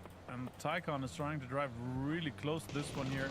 Not a lot of space to be played. The car's already smoking. Utilities being thrown out as well. They're going to have to turn around. They're going straight towards Navi. This could be detrimental for them. Oh, look at that. Gen G also finding lots of Nemesis players. Devic's down, Sosa down, Stay down as well. Yeah, look, he's trying to fight for space now. Unfortunately for Melbourne, he has to tuck tail and run back the way he came. Let's give him a bit of breathing room. He has a second look now, sees anyone's legend who looking trying for that third party, trying to secure that actually Nemesis play in towards Gen G. Gen G get a complete free swipe, and that actually stops potential for anyone's legend to work their way in. Oh, look at all that utility being committed by Navi to APG. Finds Pow, more utility coming out. Dogma might take tons of damage too. Look at that, his smokes are coming off. Now GTE is turning their heads towards Tickleton and the boys. Flushed on Tig. Gustav is knocked as well. And the Expendables, they're going to have to disengage from this fight just a little bit to make sure they don't die from the front point man. They don't die from the front point man. Gustav is down. Shrimsy and Kick store remain. Let's jump in actually with the Falcons comms because they now need to hold this push coming in from the east. I don't have any smokes. We get this res, I think we drive back, guys, unironically, if our cars are not popped. Like, look at the zone here. They're pushing us on the right. They don't know that I'm outside wall. They're not pushing anymore. He just used Can we take the car and drive back, you think? Building. Compound. He's swinging right. He's just hard swinging right on orange. He's hard swinging right on orange. I can't fight with you. I'm gonna get shot from far. There's a guy on my left. I'm gonna get naded out. きついね。もう報告が。The next circle popped for Falcons with that, and the way that they played it on that southeast side, that Richard actually worked out quite well for them. So Gustav said, let's try to disengage. Maybe take the cars and get back here. Kickstart's trying it. Shots coming in from Godlike as well. Full Sense is engaged in this one too. They're gonna have to try to make a play. Maybe they can hold out all the other teams trying to get in. Gustav is stuck in this dip here just a little bit. Smokes is being deployed. Maybe he can disengage and third party the fight instead of taking a 1v4 with Expendables. So smoke balloons and Gustav, unfortunately, it might be the end. Kick did disengage, did get in the car, so he has moved further afield. He will have eyes on. Full Sense does wrap round as well, so that fight will also kick off. So Kick, I think the right thing is to do, get back in that car, find safety elsewhere, and there is so much free space for him on this southeast corner. This is actually a great spot for him. Oh, unfortunate that the car started rolling that far, but yeah, he's going to be able to survive for quite a while. There's nobody on the south side, but yeah, they're looking to try to maintain and get some damage and get some kills. Yeah, it was rough. GTE was good here. Boostic finds Tycon. Spyro goes down to Pow. Now Navi is fighting APG. なかなか難しいね。 Gets the damage spray, goes around the corner of the smoke, gives him the cover that's needed. He's got level 3 vest, will go for the charge, try and find the information. Boostic now on the inside as well. He gets one, exchanges now for the second. He has to go for the reload, makes the dance around the outside edge, and he stacks up. 1 versus 1. Ferris gets the better of him. Quick rest here might be possible. I think he has like just 12 seconds and then he has to start running, but with Vitality is looking at it as well from the northern side. Now Wonga finds multiple Full Senses falling apart, and anyone's legends and Sharper is again fighting in this case here. Sharpaloo, we've seen great thing from him so far. Oh, he gets third party from Gen G, Mark. Yeah, Gen G just sitting on that sort of west side. They can look in on this fight. Anyone's legend obviously hoping for that Nemesis fight with them and getting advantage. They've been held out. The Sharper looking to try and hold the line. The shots will come through. Let's find it in. Cam, unfortunately, we'll take things out, and that'll be the final team leaving that east side, and it won't be long before, unfortunately, we see Kick will fall. 8th place for him. And for Falcons, though, it's a placement point, but that's funny. Yeah, unfortunate for them. No kills. 1 placement points is fine. Keeps them in the top 5 currently, but it's going to be a little bit shorter. I actually think Gen G gets a good game here. Fana finds Quizzy and Levante with some utility here. Good commitment from him. It's very open train, though. Very, very open ending here. Only on the sort of south side, they get a bit of freedom and movement. Anyone's legend, again, applying pressure. And it kind of feels like that's the mindset they need to be. It's constantly chasing zone, constantly are sort of shooting at players that are sitting in front of him, and that's the style. If they've left to their own devices, they get a couple of kills and they go out and they get an early death with rotation. They find themselves now in placement points up to 5 kills. Yes, they're down bodies, but they've got eyesight now. Vitality need to move in. They don't need to take the fight with Godlike just yet, but they're playing off the blue edge. It's a really good play here from anyone's legend. Absolutely. Now Himas trying to get engaged and getting close to this. Look at the damage doing. Oh my god, Clarius finds low, my bad. And now Himas can try to engage even further on this. Boosting steals it even. Great play from him, and Delvin and NMSS is trying to get into this. Oh my god, so much good shots coming in. Tanmu finds Himas, and now it's down to just destroy and Delvin. A little bit rough for them as Godlike is really holding onto the center quite well. Vitality had a long rotation in. Somehow they found safety until the zone shifted south one more time. Dedox, the final player now. Good shots though towards Na'Vi. Again, Boostic and Dedox going head to head. Grenade will go back the other way just to try and delay the opportunity for anyone's legend to get rid of Team Vitality. As I suppose for them, it's one more kill, one more double up, because if they get the player, they get the placement as well.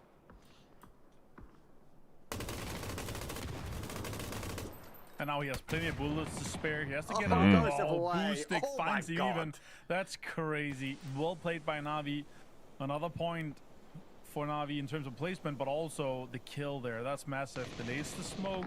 More shots come in. Can he survive for another placement point here? That could be huge. A blue zone towards Godlike here. A double blue zone is huge. Is he going to get close enough to put damage on them? I think so too. Boostic puts even more pressure onto them. Look at that. Tanmu finds him though, and Na'Vi out in 6th place.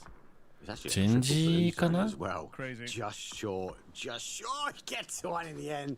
This is where we start entering towards the foxholes. A lot of these teams that have been here already have set their positions up. Tanvi obviously coming in, but he sees the opportunity. They run for the res though. He gets then the knock will come through. Godlike. なんか分かりやすくなっちゃったね。なっちゃったって言っちゃったけど、どのチームが勝つのかっていうのが。12 kills and now zone.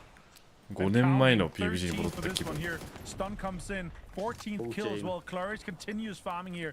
Tanvu is back to prime Tanvu. 8 kills. Can they take this win? As now Genji is pushing on to anyone's Legends position. And Tony, last player for Godlike, trying to survive here towards the spot. Oh, they have 2. Tony's on the southern side, obviously. And yeah, maybe they can get a little bit more out of this one. And he's on the open train. He's just going to try and wait this one out. Unfortunately for Godlike, they lose the bodies when it matters the most. 5 teams now remain. Great Molly will come through, so we'll eventually get the shots. And it's actually the Molly that does Delwyn the damage. Now they've got this whole north side. They want to play for the short side, and it's stolen away. Wow, can the Expendables on fire for kills. That's absolutely ridiculous. There's 9 more opponents alive. He runs in. Clarius gets LFP as well. Godlike in complete shambles. 16 kills for Expendables. An absolutely qualifying game in just one game for them. That's crazy. 19 points in this game so far. And you're able to get 7 to 10 more depending on how many kills you get. I love it. Jackie's like chasing around trying to find kills and everyone else is clearing them up in front of him. It could be a one and done for Gam the Expendables. They have the northeast corner. For Tony and Godlike, he sits, give or take, roughly in the center. It's phase number 7 store. 5 teams remain. Destroyer is also the other solo, but on the north side. Talu, they've been left at their own devices on the south. They now have to make the dart towards the zone, but the train and the open field is not going to be helping their situation.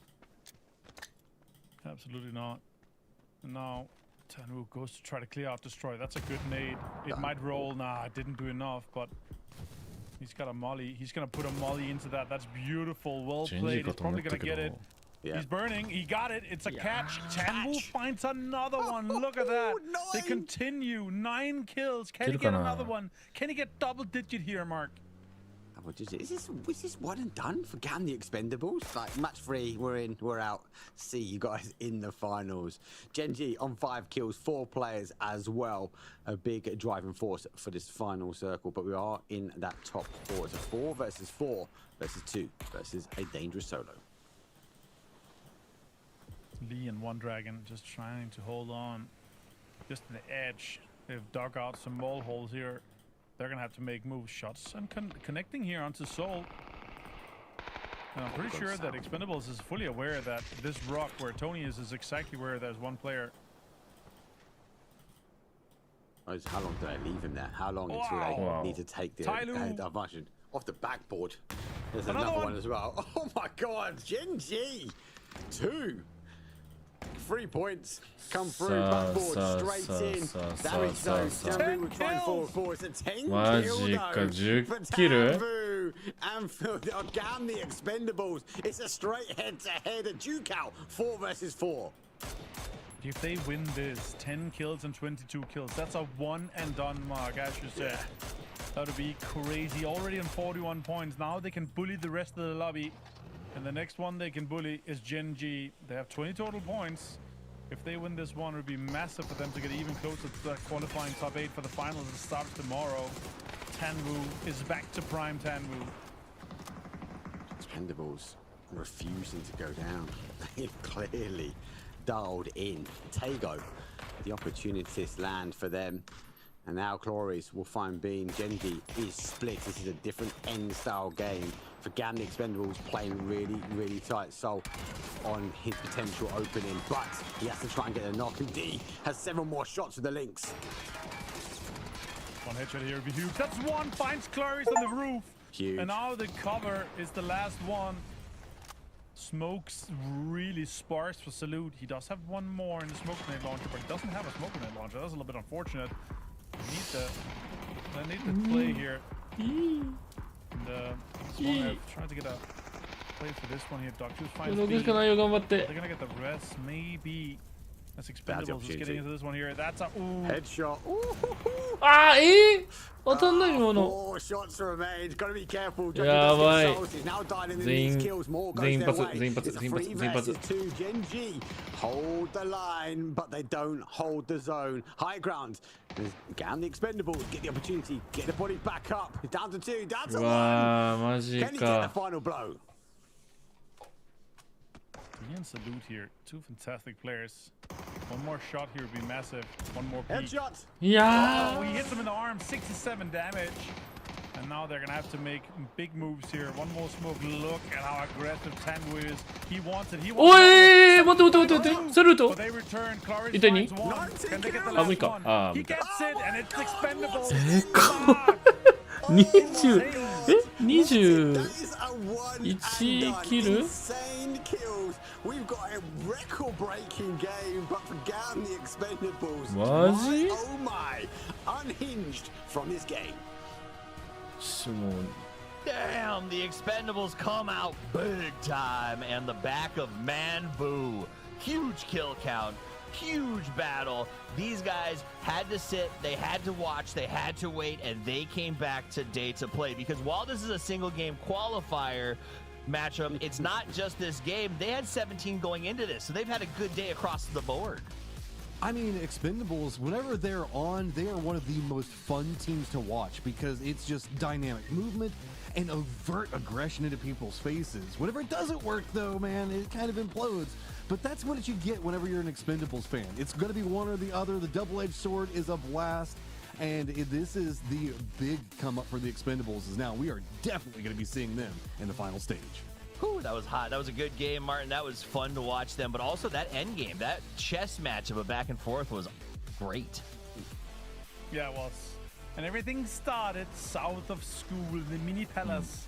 As Expendables, they were able to absolutely destroy one. I did not see them coming out with 4 people off that situation, with Falcons, with Full Sense, with potentially even NAVI going that direction, but it didn't happen. And they were able to just frag out. What a way to do it. More than a third of the lobby, guys. I just want to jump in for a second because we did. I was given. I'm like, we saw on the kill feed that Typin knocked like himself and one of his players. I was like, what happened there? A car did hit him, as you saw on the replay. Hit their car that he had just gotten out of, so he got credit for knocking somebody. So just want to count that because I saw Chad also kind of ripping him apart on it. That was funny. I mean, I saw him scratching his head after it happened, right? That video was what, guys? It's bumper cars, lads. Come on. Right. I mean, they're having a tough day, man. I think they're at 2 points before that match even started.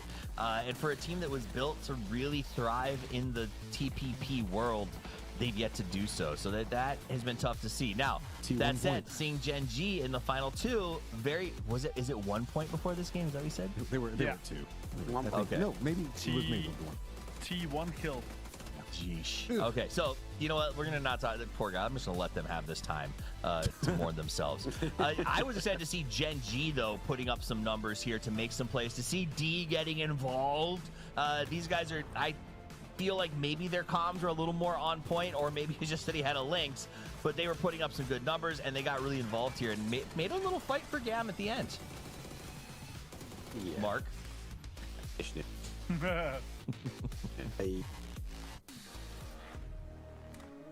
Can you imagine being called godlike and having to go against this Tanvu and getting wrecked by it? It's that one's got to be a little bit of a morale hit.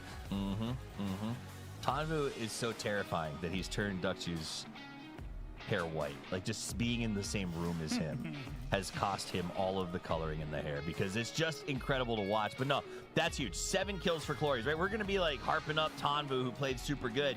But at the end of the day, like, Clories also goes 7 kills, 5 knockouts, almost halfway to 800 damage.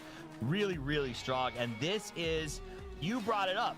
You said it at the start of the segment, Martin, when you were like, -1 player, these guys are world champions. They need to play like world champions. And now here they are. They looked like world champions.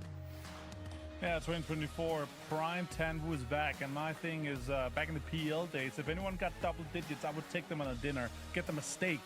And unfortunately, I'm not at this land, but Tanvu is, and he's definitely getting steak tonight, I can tell you that. Well, he may get steak tonight, but he got chicken right now. And that's going to put them at 32 points on top of the leaderboard. That is a 1-game qualification, as Martin said, Matt. And what a way to do it. Plus, it means for the next 2 games, they can do whatever they want. And it's also going to be a massive point sponge from that game. Like Martin was talking about, that's a third the lobby they killed themselves. So now everybody that's on the hunt, I guess it's a little bit easier, but also a little bit messier to try to get there, because when we look down, our 8th place position right now is only 18 points with 2 games left. Yeah. Okay, so me and Matt were talking about this in the green. I want to get you in on this, Avenger. And Mark, feel free to chime in whenever you're available. The cutoff, does this change? Matt and I were thinking maybe it drops it just a little bit. What do you think in terms of cutoff? Where does this move it now that we've had such a big take on the top and lows on the bottom? I think it's definitely going to be low. We might be close to like the 25 to 27 point mark here, but the big thing is NAVI 16 points in 3 games.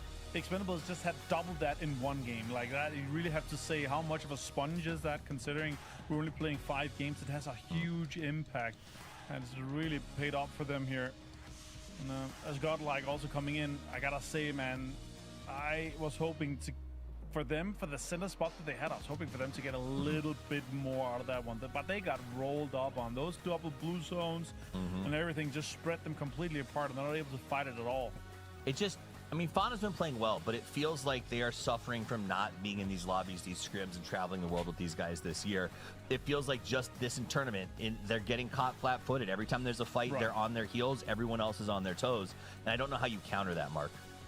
Yeah, and look, let's give them some credit, right? They're getting into these kind of mid to late games, and they're doing it really well. It's the survival. If they can keep 4 bodies up into a late game, I think they're going to see them strike out. Potentially these last 2 games strong.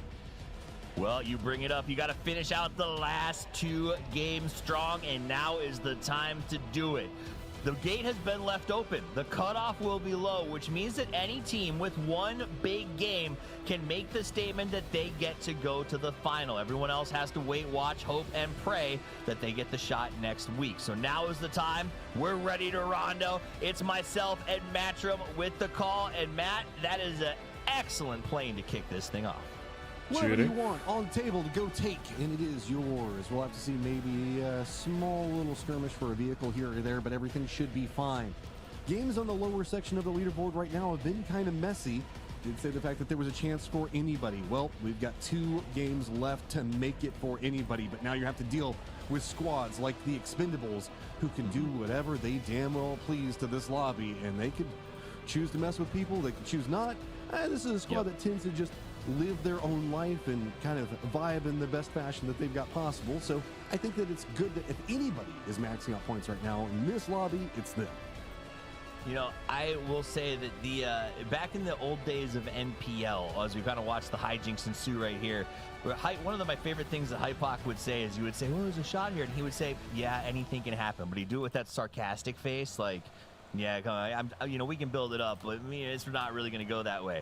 In this situation, though, this is an authentic anything can happen. Even the teams, as much as it sounds crazy to me, Full Sense and T1, who've gotten 3 and 2 points respectively, could have a 15-point game very easily based on those rosters and be above the cutoff point. So this really is a huge, wide open field to play. Thanks so much to Gam the Expendables and Geeke for pulling in so many points early. I kind of wonder how that changes the landscape for these teams, knowing that every single one of them has still got that shot.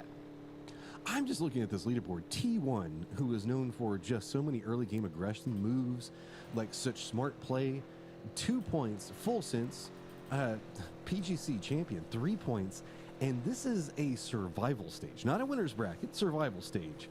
I don't know what's going on with those guys right now. These are two squads that are definitely not playing to, I would say, their bare minimum potential right now. Is there's something looming for them. I have to see how it goes. The circle is popped. We've got the Fishhook River coming in from the south. Hongshan kind of the center of it, so that's going to be great for Tyloo. BP and Lucarux spots out Tyloo early. I was saying it was good for Tyloo. Not if you go into this area of the map, it's not. Whew, Lee is short for leave, which is where he's headed on the lobby right now. Lucarux got the little ambush, Uzi on the wait. And not much you can do there. It's just a tough situation. He's going to be able to take the chip if he chooses to do so. We'll see if Luca is that kind of guy. So he goes over to do the looting. That's it. It's going to be a very interesting couple of games here. Circle down towards the center, or I would say lower center on the plane path. A lot of teams already inside of it and a lot of real estate on the north side to transition into. This is going to be a very, I think, strategic bit of a chess match of the game to start, Matt, as teams are going to have the opportunity and the space to get into their spots. Yeah, we've got this hilly area down that we're looking at for most of it, right? It's got some distance between each one of the hills, so it's going to open up plenty of space for the players to kind of work with as we watch the remix of the last game. Get ready for a lot of expendable shenanigans, I'm going to say. Yeah, let's just go ahead and start with them. Why not? Watch them go big one more time. As we actually think we have an interview to check in with. Oh, Kickstart from the Falcons as we watch the games, the highlights from last game. Hello guys, welcome to the interview. I have Kickstart from Falcons with us here. Let's say hello to the audience. Hello, hello. Like Falcons today's game is like high highs, low lows. Can you like walk us through what happened in today's games in your opinion? The first game we made a mistake and we lost the fight to Godlike. And if we kill them, then we have like a 6-point, 7-point game, and we didn't get zone after that, so like the game's over. And then we had good zones game 2, didn't get a lot of kills because everyone kind of died around us. But when you get zone, you get zone. And then game 3, we just had a huge throw, so I'm a little annoyed, you know, and tilted. I'm sure everyone on my team is. We could have won the last game for sure. We've been getting pretty good zones today, except for the first game.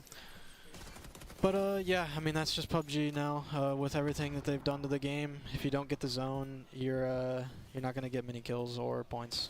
Yeah, thanks for sharing for the 3 games in your mind. Maybe what's your confidence for the next 2 games? I'm confident we'll qualify. We just need to get some of our confidence, probably in an early fight or something, some kills or something like that. But with the zone luck we've had today, I'm not expecting to get any more zones, so hopefully we get a few kills. And we get past around 30 points and qualify. Okay. Hope you'll see you in the finals. After all, see you in games. Bye. See ya. You know, it's a fascinating interview. And I'm not saying that I disagree with Kickstart in terms of how you do have to have some luck or a lot of luck to win nowadays. But I do notice that there is a difference between some teams, Matt, and how they're approaching that of you have to have luck versus like manage it as best you can and win no matter what. It's a fascinating development over the last patch. Looks like we were about to have a little bit of an ambush breakout, but it is going to be Tingleton that catches at the end, all by his lonesome. Nice. Oh, yeah, T1 got a little bit too close to the hillside. This is a good spot for defense on the start. Also pretty centered coming up. DK we keep bouncing over to because they've got 4 Angry Men down below them, and that is going to be Shin getting spotted out and taken down. The other members for 4 Angry Men going to be more to the south and to the east of this position. Spaceman's trying to see if he can use the bridge to get in next to Rin, but it's going to be held down by Sharper. So I do agree. Is it did like we've seen Kick in that interview. I want to say tilted, but you can see that there's frustration. No, yeah, I think it's on good. execution, blue chip execution, Matt. これ見るの辛いよね。 My sweet prince. Shin's good. Sign of respect. Yeah, I respect the sign. That's true. Let's think of it that way. When someone destroys your blue chip, it is a sign of respect. So that's what happened there. And I do think I was interested to hear that. I will also say you saw NMSS's numbers today. Their interviews earlier when we ran some post-game interviews from yesterday. They seemed really kind of down and talking about communication. I've heard a lot of teams talking about that. And it kind of makes me wonder to a certain extent. I think the changing and shift to meta has been devastating to some players who've been around for a long time, especially system-driven players. But also, the amount of time on the road. By PGC, that number will be 8 months that these players have been on the road together. It seems like it may be taking a toll on interpersonal relationships. Without a doubt. I mean, there's the saying that hotels kill teams more than any form of gameplay will in esports, just because when you spend that long on the road, it's just going to slowly get at you. You know, like, it's the same thing as kind of being in a relationship with a girlfriend/boyfriend, and you know, the first couple of weeks, everything's great in the honeymoon phase. That's where the term comes from. And then as it progresses, 3 months on the road, and you're like, no, I don't want McDonald's again for the 13th time, guys. We need to go and get something else that's healthier. And everybody starts arguing with each other. It's it can be a thing. Yep. It can be as crazy as I don't want McDonald's again, as bad as I don't understand why you have to be in the bathroom for so long, right? I need to use it too. Like literally the fact that you are just having to deal with roommates and people in your personal space, I do think can be challenging for teams, especially when communication and friendship, and as much as I joke about the power of friendship in PUBG, is actually a part of it, man. When you're sitting there after a bad wipe and you're trying to get in the right mental space and you're still grumpy because someone kept you up snoring all night, it does take that toll. Now we see the rotation. Let's get back to the game. Vitality going to load into cars and try to get out of Dan Ching as they rotate away. They want to avoid exposing themselves to NAVI. A nice little spot here as they do some scouting. They hear the Expendables coming in, though. Expendables, remember, nothing to lose, everything to gain.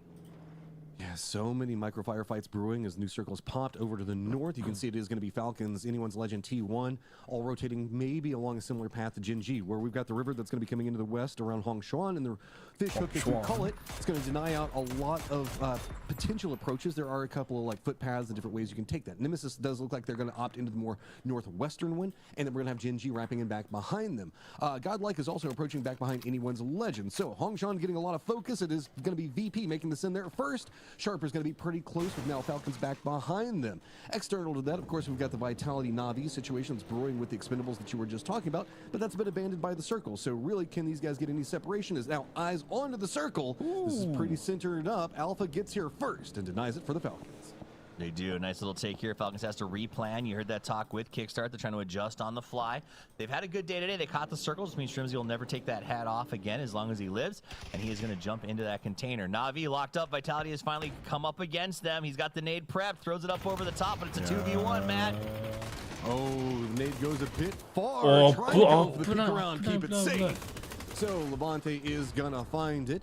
That's going to give them control over this spot for now, but you can see the Expendables are still looming back behind it. This is a firefight that is not inside the safe zone, so the Expendables, they can just sit here as long as they want. They've got nothing to lose, and it's two squads playing for livelihood. Here comes the attack. Navi in, double barrel in the hand, goes for the spray right out of the gauge. The crash comes, can't get the knock. He finally gets it. Hellamite gets Ferris down. He goes for the second. It doesn't seem like they know he's over on the left side because there was firing from the building as well. Then up on the hill, Hong F is putting in some work on the Vitality Navi fight because third parties is how we live our life. Okay, Vitality, you've got control over the compounds. Starting to make the push onto the side of Navi to see if you can finish this one out. We are still in phase 2, so you can eat some blue zone damage, but now you know, with the kill feed showing it, that the Expendables are looming around your compound. That's going to make it even scarier. Also, you're trapped in here with Hakatori. And Hakatori can make a big game for himself. We haven't seen it really happening so far, but Presley holding down that 9th place position. Hakatori wants this. He knows that he's in trouble. It's going to be hard to get points from this point forward, so he needs to get something here out of anywhere, and Duck Juice is going to try to help. Hagatori going to go ahead and float around. He really prefers right side shoulder peaks over left as he flips around this side, chose not to go to the other. He does get a little bit of an angle here, but Vitality is just so spread out on this cover, and Hwang F up on that high ground has just been a real problem for everyone in this fight. He's sending it down here. He's trying to get into a better spot to see if he can catch Vitality. Hagatori's playing the other side. Tanfu is going to spout out Quizzy. And Vitality, after winning the firefight, is getting absolutely destroyed by the Expendables, who are anything if but expendable right now. They can just do so many crazy things, and this is terrifying for everybody else in the lobby. And the thing is, like, if they lose people, they don't care at this point, right? So they can come in, they can create this poltergeist or this scenario where everyone is worried about them. Duck Juice up on the high ground with that spray there, kind of a look back at it, but it is just insane. 400 men finally eliminated. How much they can do when they are ahead. Oh no, he's got a pan. He's playing with a pan. There's not even anybody in there. He just wants to blow stuff up. Hey, I mean, if you're already qualified, 52 points, sure, I'd be doing the same thing. Let's see how many like cheeky C4 plays you can make or anything else. Is now Godlike going to make the crash on a Tyloo. One Dragon trying to retreat, but he is all by himself over here right now. He's got the wall and defense from support at range, but Tony's just going to peek around, takes too much damage. Kong's going to find him. Fana does get the knock onto One Dragon. Flush quickly to follow. Should be potentially resible as now the Expendables just going to go ahead and make sure to deny it. Poor old Hagatori is just trapped here, man. He's just stuck. 3 chips go bye-bye, and that is the end of the res. Gam, the Expendables may have taken a lot of damage doing this to him, but there's no chance that let him get away. They did it in front of the last player. That's just mean. Like, these guys are cruel. I love that. I love that. Because it doesn't matter. They are basically saying, we don't want you in the final. I would rather blow up these 3 chips and hold you than deal with you tomorrow. And I mean, respect given, respect due. I mean, it's a big detriment right now to NAVI as well as Vitality both, as they are limping into the circle, each with 1 player up, and blue chips being denied means that it is just playing survival, and now a lot leans into the next game and what could potentially happen is, okay, Tyloo, weakened, Godlike just down below you. We've got Anyone's Legend to the north. Vitality's got 1 player up. Looks like it's going to be the north of where Anyone's Legend's going to be playing. T1's trying to regroup over into the northeast. Falcons, Alpha, Sharper kind of have the more centered position, while VP has Hongshan entirely to themselves right now. That's a great position with a lot of vision on the circle. That feels like a prep mortar for a possible crash later on. Genji goes to the high ground. State is like, please don't. Up to the top. He gets the spray, goes for it, but Soul jumps out of the car and just dunks on him.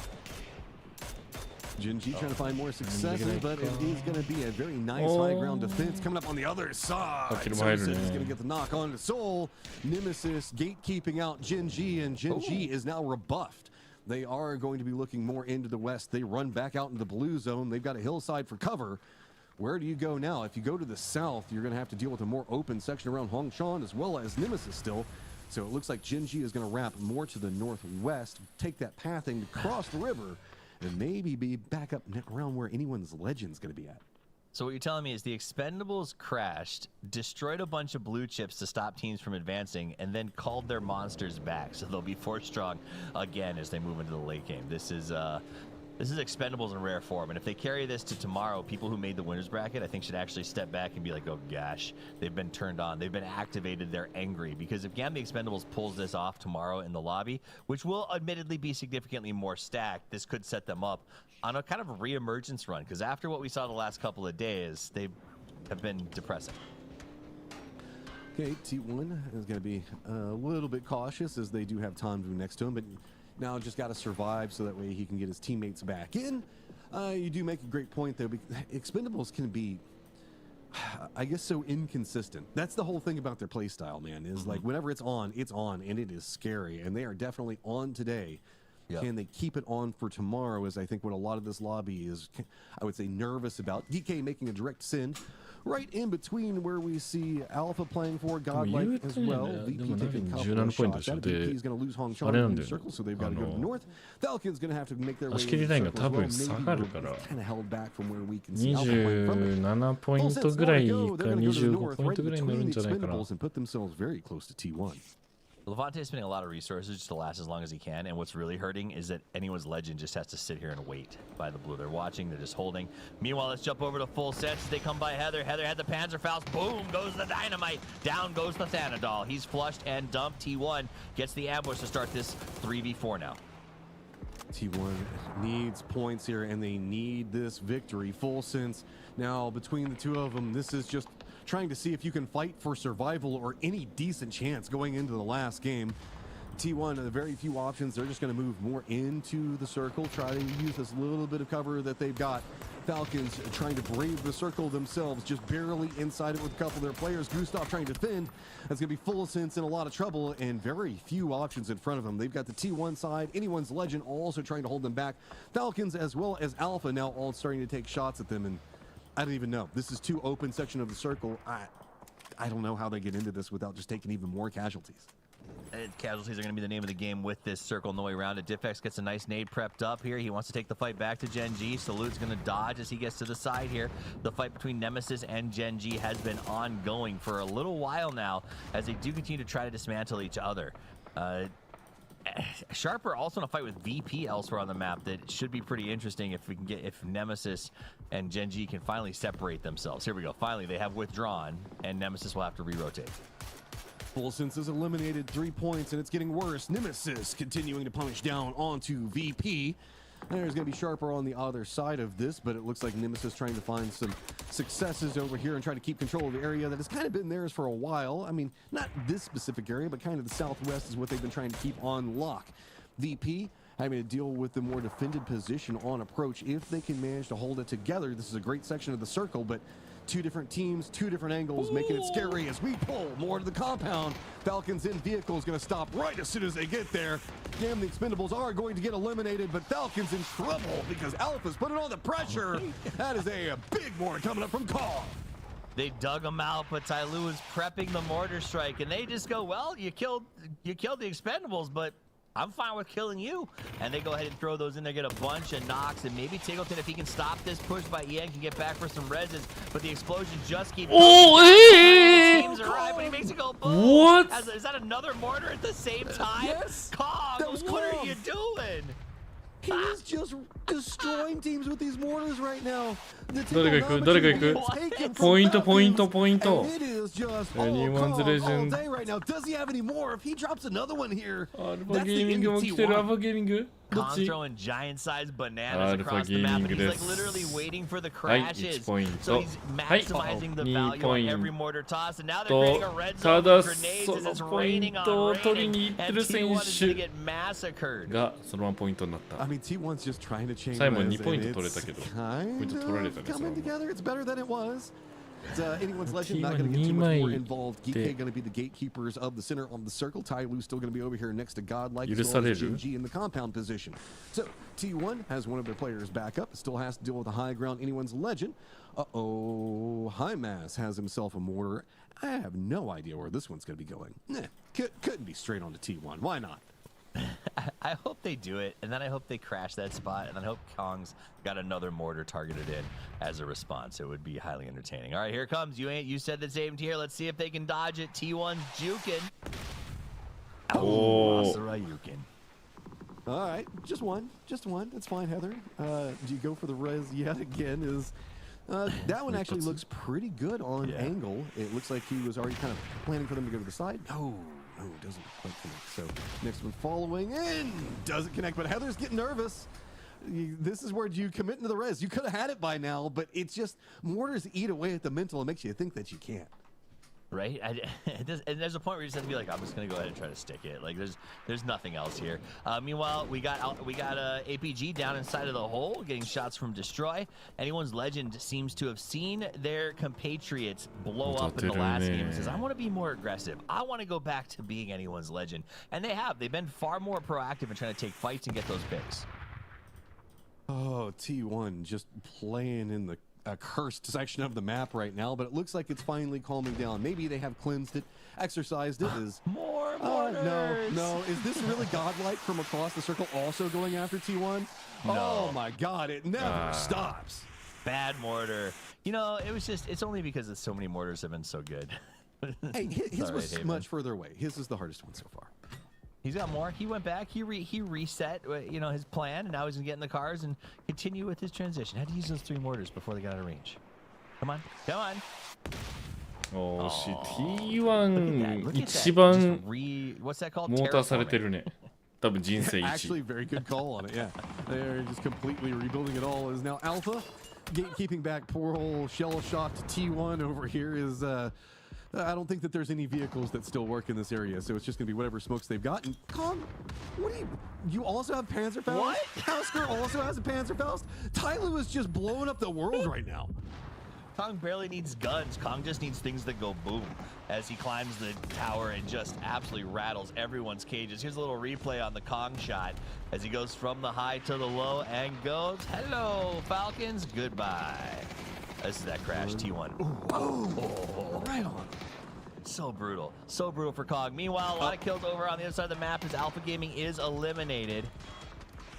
Yep, T1 still just trying to cling to life. Doesn't feel too good over here. Anyone's Legend's trying to push in. GK doesn't have the best sight lines onto him just yet. Tyloo is still just trying to keep an eye. Remember that we have Godlike that's holding the southern section of the compound. Sharper as well as D still alive for Gen G on the other side. So it's just really how anyone's Legend is going to navigate this GK push, and it looks like they're just going to run right down in the face of the lower section of it. This leaves EJ up on top with some form of control, but he still has to deal with Delwyn. They run right up into the face. GK letting this happen due to the smokes and the way that the smokes have settled in. They're all stacked on top of each other. This is just kind of gone all weird. Anyone's Legend is coming in full rage face with that crash. Akon trying to put in some work. T1 off in the distance. It's almost like these two teams have said, let's just deal with Anyone's Legend, then figure it out from there. As Akon and EJ, the last two standing from GK, he stands back up, goes after Heather, does get the burn down. That's the end to T1. And he's going to try to finish off this fight with Anyone's Legend, get a flush down and dusted. GK able to pull in some points. やばいね。 Okay, Anyone's Legend finally falls. GK. Tons of kills, a second place right now, but you've got to run through the more open sections. EJ just trying to juke the bullets, doing a good job, kind of making Fana blink a bit. So that's going to be him and Akon outside the compound, everybody else inside of it. So 7 players pretty much stacked over around each other, and it doesn't feel too comfy over there. So this circle still feels like it could go anywhere. We're only in phase number 6. I'm still trying to wrap my head around what happened while we were watching the mortar replays. Now, I love you, team, and I love you guys, the replay team. But, it's the end game. We got to focus on what's happening here. So we got our teams now kind of shuffled down into the water treatment plants. The mortars have mostly ceased and desisted at this point. Tyloo's in a good spot in the middle. GK has been very, very active, and everyone else is just tucked in. Look at that ship. I don't know, maybe Tyloo stole Shrimzy's hat earlier before this match because it seems to be working for them. Decent qualification points coming up from Godlike inside this game, holding down that 28-point line right now and potential for more. So feeling like they've got a pretty good chance to be qualified now. Looking out, Gen G with just a solo in 24 could be good, could want more. Still one more game to go though. Tyloo making the best of a bad situation, holding down that 14 points right now. But I mean, the mortar's been paying off, Panzerfaust's been paying off, but they've got a pretty decent spot in control of the north, the only ones inside of this building. So remember the way that this is set. There's going to be Tyloo's building that's kind of isolated, and then it leads more into where the oil derricks and kind of the warehouse situation is, where Godlike as well as Sharper and Gen G are at. Outside of it all is going to be GK. So really it's terrain control potential for Tyloo.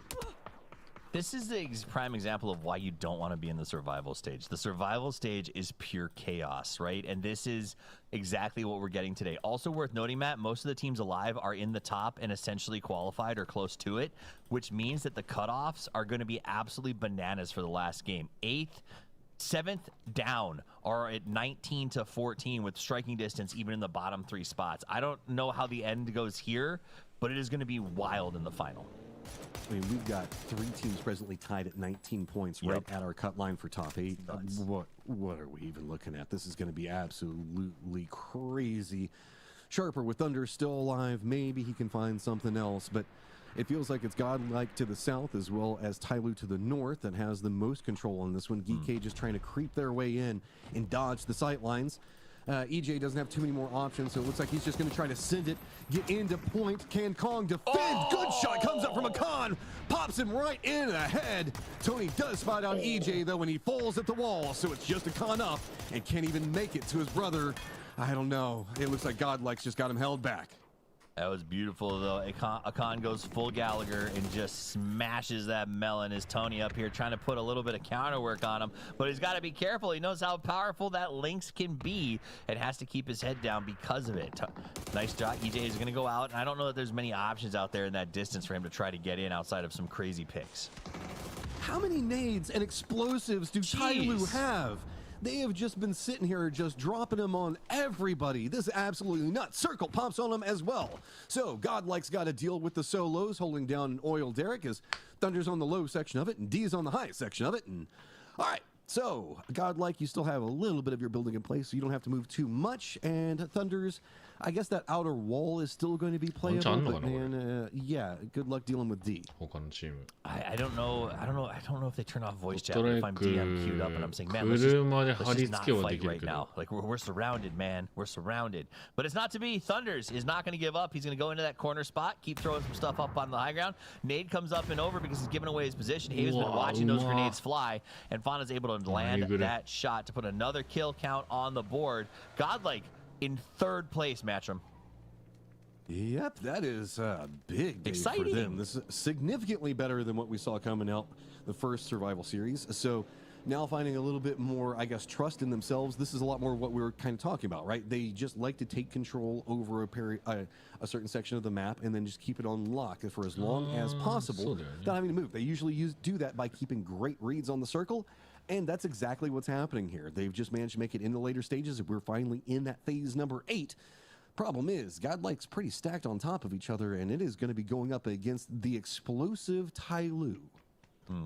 America is always looking good in the losers bracket. Now we could just transfer that over to the final. That would be wonderful. Here we go.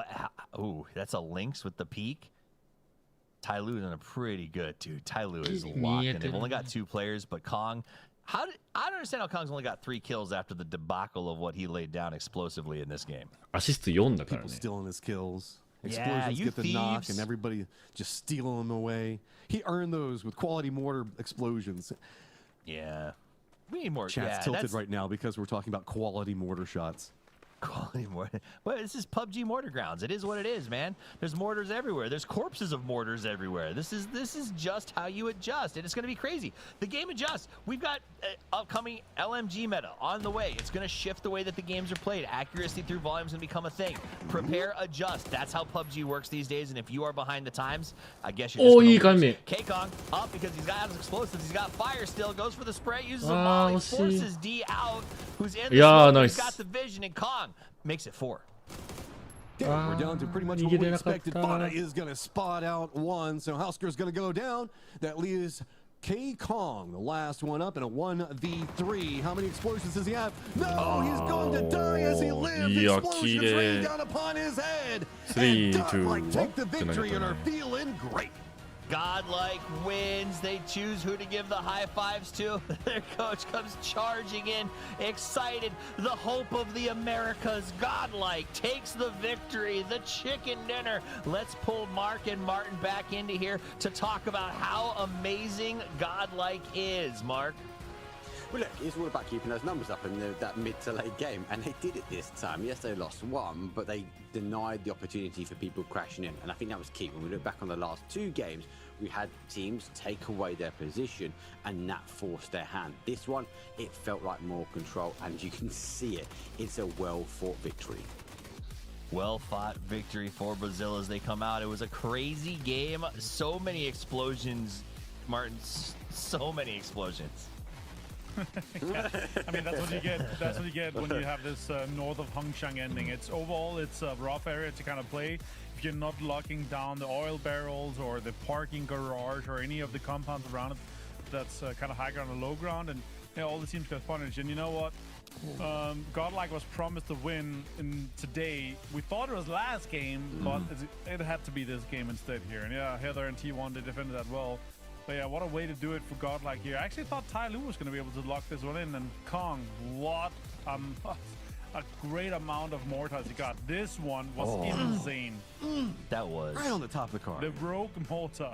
I mean, okay, first I got to be a little bit leery about giving that many props because he had it targeted in on one, and then everyone just kept driving to the spot. Don't take it away. It was outstanding stuff. Get back in the box. Yes, it's like when Poro stands there with M249 and just sprays in a straight line, and people run across the gap in front of him. You know, like, it just is what it is. Double Panzer on Gen G. They're also like, okay, yeah, I guess we can't do anything about that. They just have 2 Panzers. You can't double nade as well, but it's not so much more about the gun skill at the moment. It's very much about the utility and the nades and the panzers and the mortars, and they're so good with it. I've seen some people propose that you should double the weight of mortars and double the weight of nades so we can see more gunshots, because the amount of gun skill in these guys are insane. But yeah, mortars was so fun to see in this game. Yeah, double the weight, but then the BRDM becomes too powerful. For every up there is a down, every back there is a fourth, but for every America's region there is a surprise. Godlike gets the win. They have 4 kills on Tony, 2 on Fauna, who's actually been hitting a lot of great shots throughout the day today, and they are now in a dominant position to qualify, where their regional rivals, who everyone talks about, the Falcons, is down at 18th, struggling to make the cutoff. Like, this has got to be really exciting for these guys. Oh, man. I mean, it's whenever we look at Americas, I feel like a lot of the fans that are going to be sitting back talking about Falcons, we're going to see like the Homer Simpson meme come up where it's just like disappears into the hedge with the Falcons logo, comes back in with the Godlike logo, as of course, our man of the match has to be the Border King, K-Kong. The triangle for trigonometry. You heard Tig yesterday talk about everyone can figure out a triangle, and Kong says, I too study the art of the triangle, as he goes and gets those beautiful trigonometry kills. But that was fun to watch. It's nice to see Tyloo doing something, as they also get 13 points on that match. Geek at 11, Sharper 10, Anyone's Legend 7. And the favorites, the people that we know, the ones that we love, Full Sense, defending world champions, Falcons, PGIS champions, NAVI, slated to have a great year this year, only come away with 1 to 2 points, had really struggled in that match. Now, part of it, I do feel these circles, these ends have been difficult, Martin, but no excuse. Nah, you can't. Sure, the circle's been rough today. Sure, there's been some crazy situations, but damn, the Expendables, 52 points in 4 games. If you just go out and frag out and win all your engagements, then the circles doesn't matter. All right, let's take a look at this. Right now is VP, 16 points. This is VP has just been on pretty much a tear the last couple of months.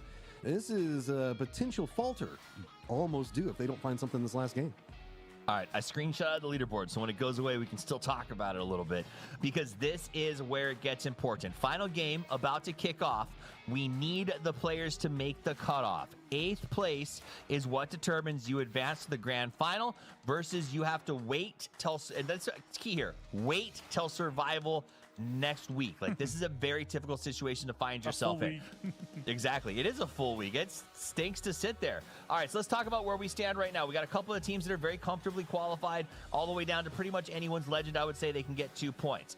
6th place, Genji at 26, and then it gets wild, because at 7th place, we're at 20, and then 8th is 19, 19, 19, 17, 16, 14. And then the last 2 teams, they have a little bit of catch-up to do.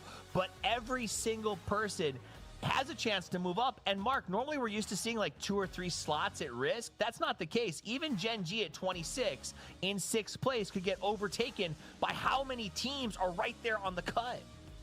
I like how you just fobbed off PGC champions at 25 as the other 2 teams. They shouldn't be down there. They've got a big mountain to climb, but you are right. I'm really concerned. Me and Mike was talking in the green room during that game. Actually, are we going to see a record low again? Because potentially there's a lot of teams that need to make a move. Now, if the top of the table sponge one more time, the cutoff could go low. It's the teams around the bubble, but any one of them you look at, they could potentially qualify, even down to a kind of vitality for me. VP worries me, NAVI worries me. Yes, they might want the extra games, but extra games don't guarantee you getting through. All right, when we come back, it's going to be time for the final game, and it is going to be absolutely wild. We're going to let Martin and Mark take a break, catch their breath, and get ready for the chaos as we talk to the chaos monsters themselves, Gam the Expendables, the beasts of the lobby. Let's check in with them. Hello guys, welcome to the interview. I have Tanvu from GT with us. I say hello to the audience. Hello Tanvu, welcome Tanvu. You guys are like, what a performance. You had 32 points in one game. What your conversation like after that match? 就是他们在拿到那场32分之後對你的溝通是什麼樣的? Khi team em nhận được cái 32 điểm rồi sau đó là trao đổi cho team thì là sau buổi này. Thì trước đó em đã bảo với team em là hôm nay em khủng lắm, cho nên là anh em chỉ cần cho em cái góc bắn thôi là em bắn được hết. 他说，其实，在比賽之前，他们队都非常紧張，但是就在比赛中，其实也没有什么太惊恐的表现。We just like feel little bit nervous when the game is started, but during the match we just feel normal. And 就是想問問 what happened, like what their conversations like after that match? 就是在比賽結束之後他們的溝通什麼樣? Sau buổi sau thi đấu kết thúc là em và team trao đổi thế nào, giao lưu thế nào? Thì team em thấy khá bình thường thôi, tại vì nếu mà phong độ của em cao thì việc đó em làm khá bình thường ạ.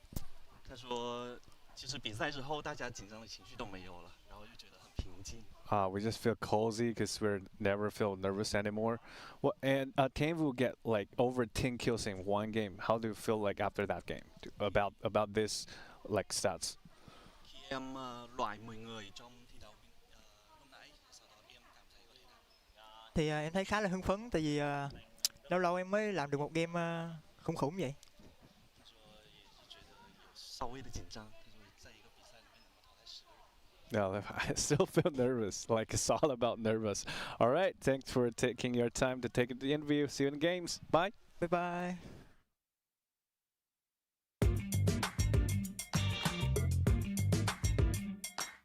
Welcome. We are having Luke and Cowboy with us. Hello. Great to have both here, and let's talk about how things have been going. PJ7, what's the biggest lesson that Team Liquid wanted to bring to this event? I think a big focus on like our individual mistakes and also just our general team play is going to help us a lot, and that's kind of what killed us in the last tournament. And bring the energy up a little more. Focus on individual play too. It's a big thing we talked about. It's still like early in the tournament. What one thing you're already happy with about team's performance? Not too much. We made the finals. That's okay. But other than that, we got a lot more to prove. So obviously we want to get top 8, but if we can qualify for the PGS 9 finals, that'd be good. But what's one quality you think makes this roster work so well together? Experience, I'll say. Miguel and Petty have been together for a very long time, so that helps. Brotherhood, family. I think we get along pretty well. It's very easy to communicate outside the game with them and just figure out what we're doing wrong. If Team Liquid had a mascot, what would it be? I guess you'd have to say the horse. The one free day in China with the whole team, what would you want to do? What did we do? Well, we went to the zoo, the Shanghai Zoo. Wow, but this is like far from here, right? Oh, it was only like 30 minutes. Yeah. Panda? I've never seen a panda, so First time seeing panda, yeah. When this tournament is over, what do you hope people will say about Team Liquid? Wow, they're good. All right, maybe we can looking forward to seeing that. Like, thank you both for joining us today, and bye. Bye-bye. Bye. We got next, we ready to flex, we're ready to rock, give it all you got, we got y'all rockin' to the top, can't stop it, must be off your rocker, then you gon' stop her. We got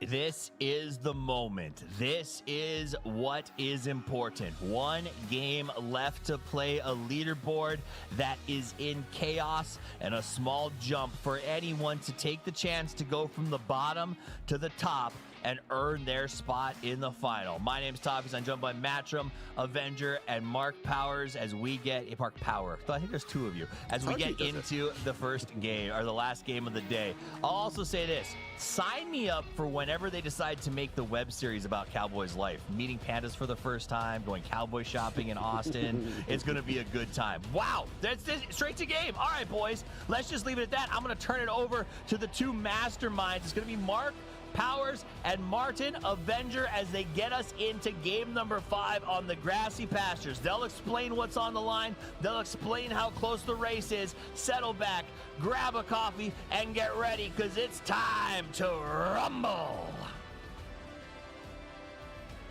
Almost got a strike for trademark infringement there, but it was close, Mark, as it is me here on the line with Mark Powers, Mark, and Avenger, aka Martin.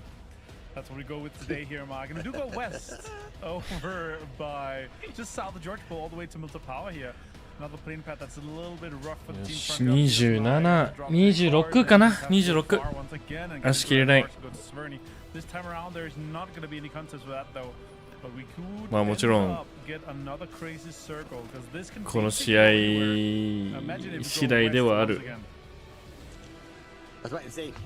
上がってほしいチームとかいるでも超見 TI は今日はドンカツ取れるワンチャンある本当に We'll wait for the zone just a bit. He's looking at without going military. Anyone's legend out the hold already. Everyone else needs to think about how they're going to cross the dangerous water. Oh, wow.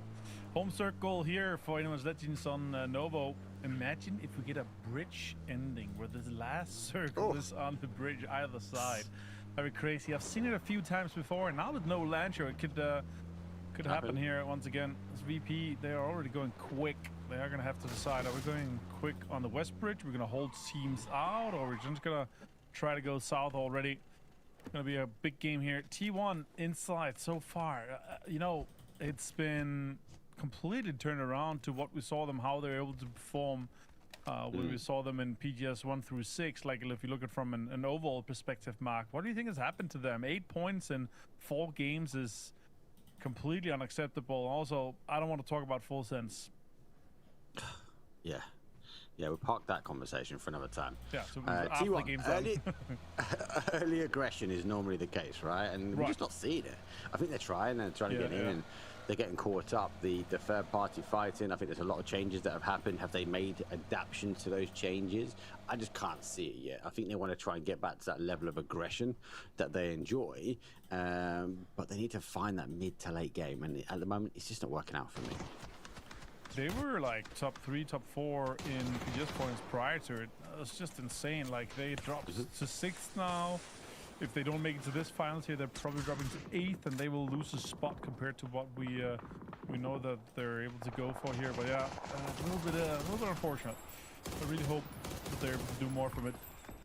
As we do take a look at the highlights from the last game that we just saw 5 minutes ago, we'll talk a bit about more general things. But yeah, Shaba, they got destroyed trying to get into this. This is what one thing I want to talk about from the last game is though, it's really difficult to get into the barrels area because you have so many teams already there, already shooting at everyone there. So you have to do like either an somewhat early E-pickup, or you have to do a Hail Mary full car caravan, driving extremely tight-knit together. Otherwise, it's not going to be possible to get in.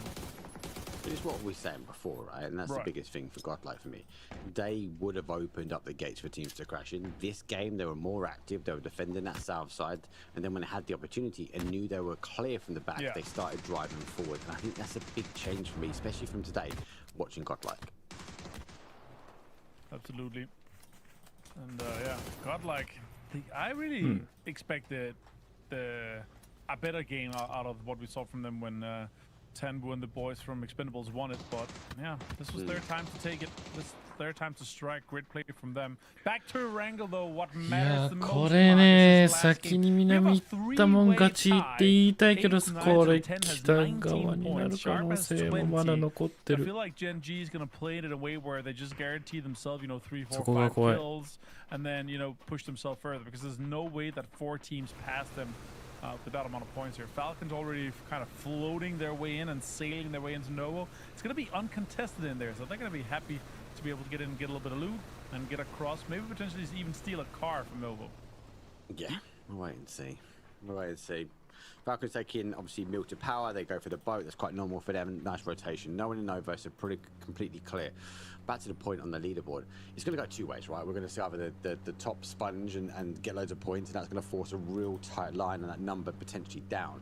If they go out early, then it's the fight for kills. So when we see teams from, I'm going to say, let's put Gen G in there with 26, despite I think they're a little bit more safer, all the way down to kind of vitality. Like they're going to be looking not just for placements, they're going to be looking for high kill games. T1 ドンカツとキルポイントが欲しいから追いかけてるね。 Looks like an absolute free kill as Heather is rotating in other ways that you would like to see. Shots come in, headshot connect here, and Wang F goes down. Our leaders in this lobby losing one player. They're gonna send everything they have because they don't care. They're already qualified. Now it's time for a strike back to T1 surely. Yeah, they've actually parked up as well, so you're right, they can do anything they want. Yes, they've lost a player, but they can continue brilliant. T1 need those kills, that aggression that we speak about. And they are on 9 points at the moment. So 1 point, not quite in zone, but the current state is that West Bridge is open. So T1 could potentially cut tail and get out there for GAM. They could potentially get that blue chip and get back to a 4, but arguably as well, they could leave it as a 3 and go bully whoever they want. Oh, Shabazz en route onto the ferry here as Titanic is leaving. Tanawat is trying to get in here as the boat is about to leave, and he's going to get it and get the car in there too, which is important, especially when you get into Novo here. I could see that either a 4M or a Falcons could end up gatekeeping Sharper here, and they're on that cusp team, so that's going to be a little bit dangerous. As we see shots coming in from the high ground from anyone's Legends towards 4M, Falcons see and hear that as well, so that information is instantly shared, even though there's nothing from the kill feed. Yeah, nothing at the moment. Information gained. Anyone's Legend is that team on top of the hill. The observatory though looking down. Falcons obviously in Novo 4 AM, as we can see, also neighbouring them as well. NAVI crossed over, but they are on a slight split as they are held in Boostic out by that coast. We saw the obviously public transport taken by Sharper and Godlike hold the East Bridge, but they hold the East Bridge on the north side. Martin, there is the inner child of me that is slightly praying that we are going to get that crazy shift. And if it shifts back to that northeast, Godlike are the only force standing strong for a rotation back towards or off, or I suppose off Military Island. And they're already qualified, so they're just laughing, I would love it to be centering just at the tip of the south side bridge. And then that would be funny. Oh, Navi's actually looking at it. Boostic is looking at some damage towards Shaba here. Now shots onto Tanwu here. APG and Dogma is running straight into this. That's very unfortunate. The former Vicious squad now losing players. Oh my god, Clarice! Disgusting headshot from the PGC 2024 MVP. You got the fade away. Beautiful shot. He's obviously going to move his way back now. W obviously charging forward. Alpha disengaging. But as they disengage, they potentially lose hope of getting these bodies back into the game. So again, a potential team, as we are looking, sitting just on the outside edge. All right, circle. We're going to have some crazy stuff happening, I think. GK, though, shooting and driving now. Oh, the circle pop. It's we're going to have tons of water still in play. Look at Falcons laughing after they sailed straight and into the center of this circle. Surely they're going to be able to get a few kills or a center position from this. Yeah, this is going to be interesting. Obviously, Godlike already go. Tony leading the charge, but the teams coming in that north side. Gen G going to be one of them as they rotate down. Nemesis still on the outside edge. T1 obviously already over. They've taken the West Bridge, but if again, you look at that rotation path and they're going to follow the road around to the south.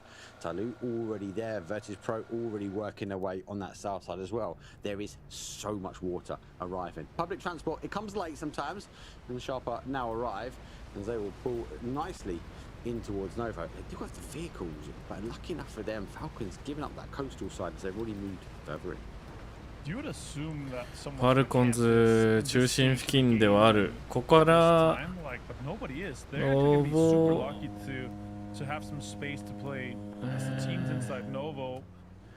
ノボに行くのか、山に行くのか、はたまた海に行くのか、なんでもあるからね、今。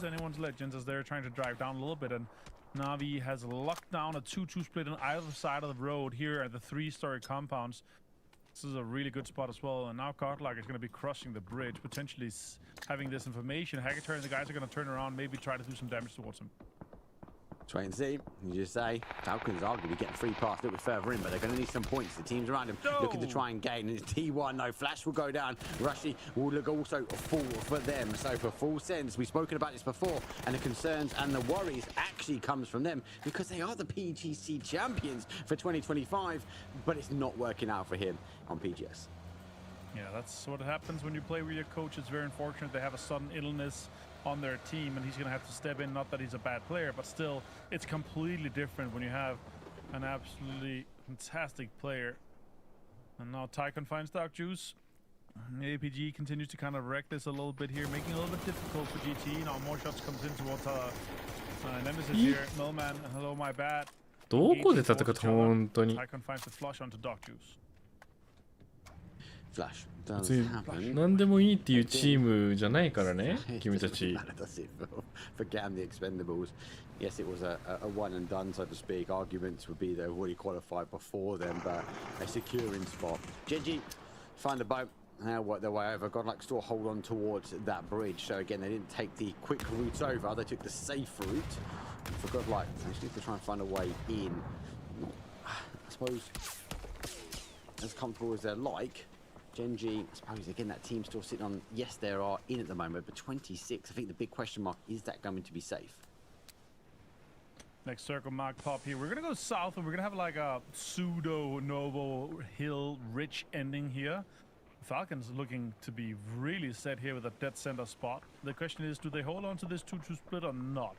There could be some big situations happening here.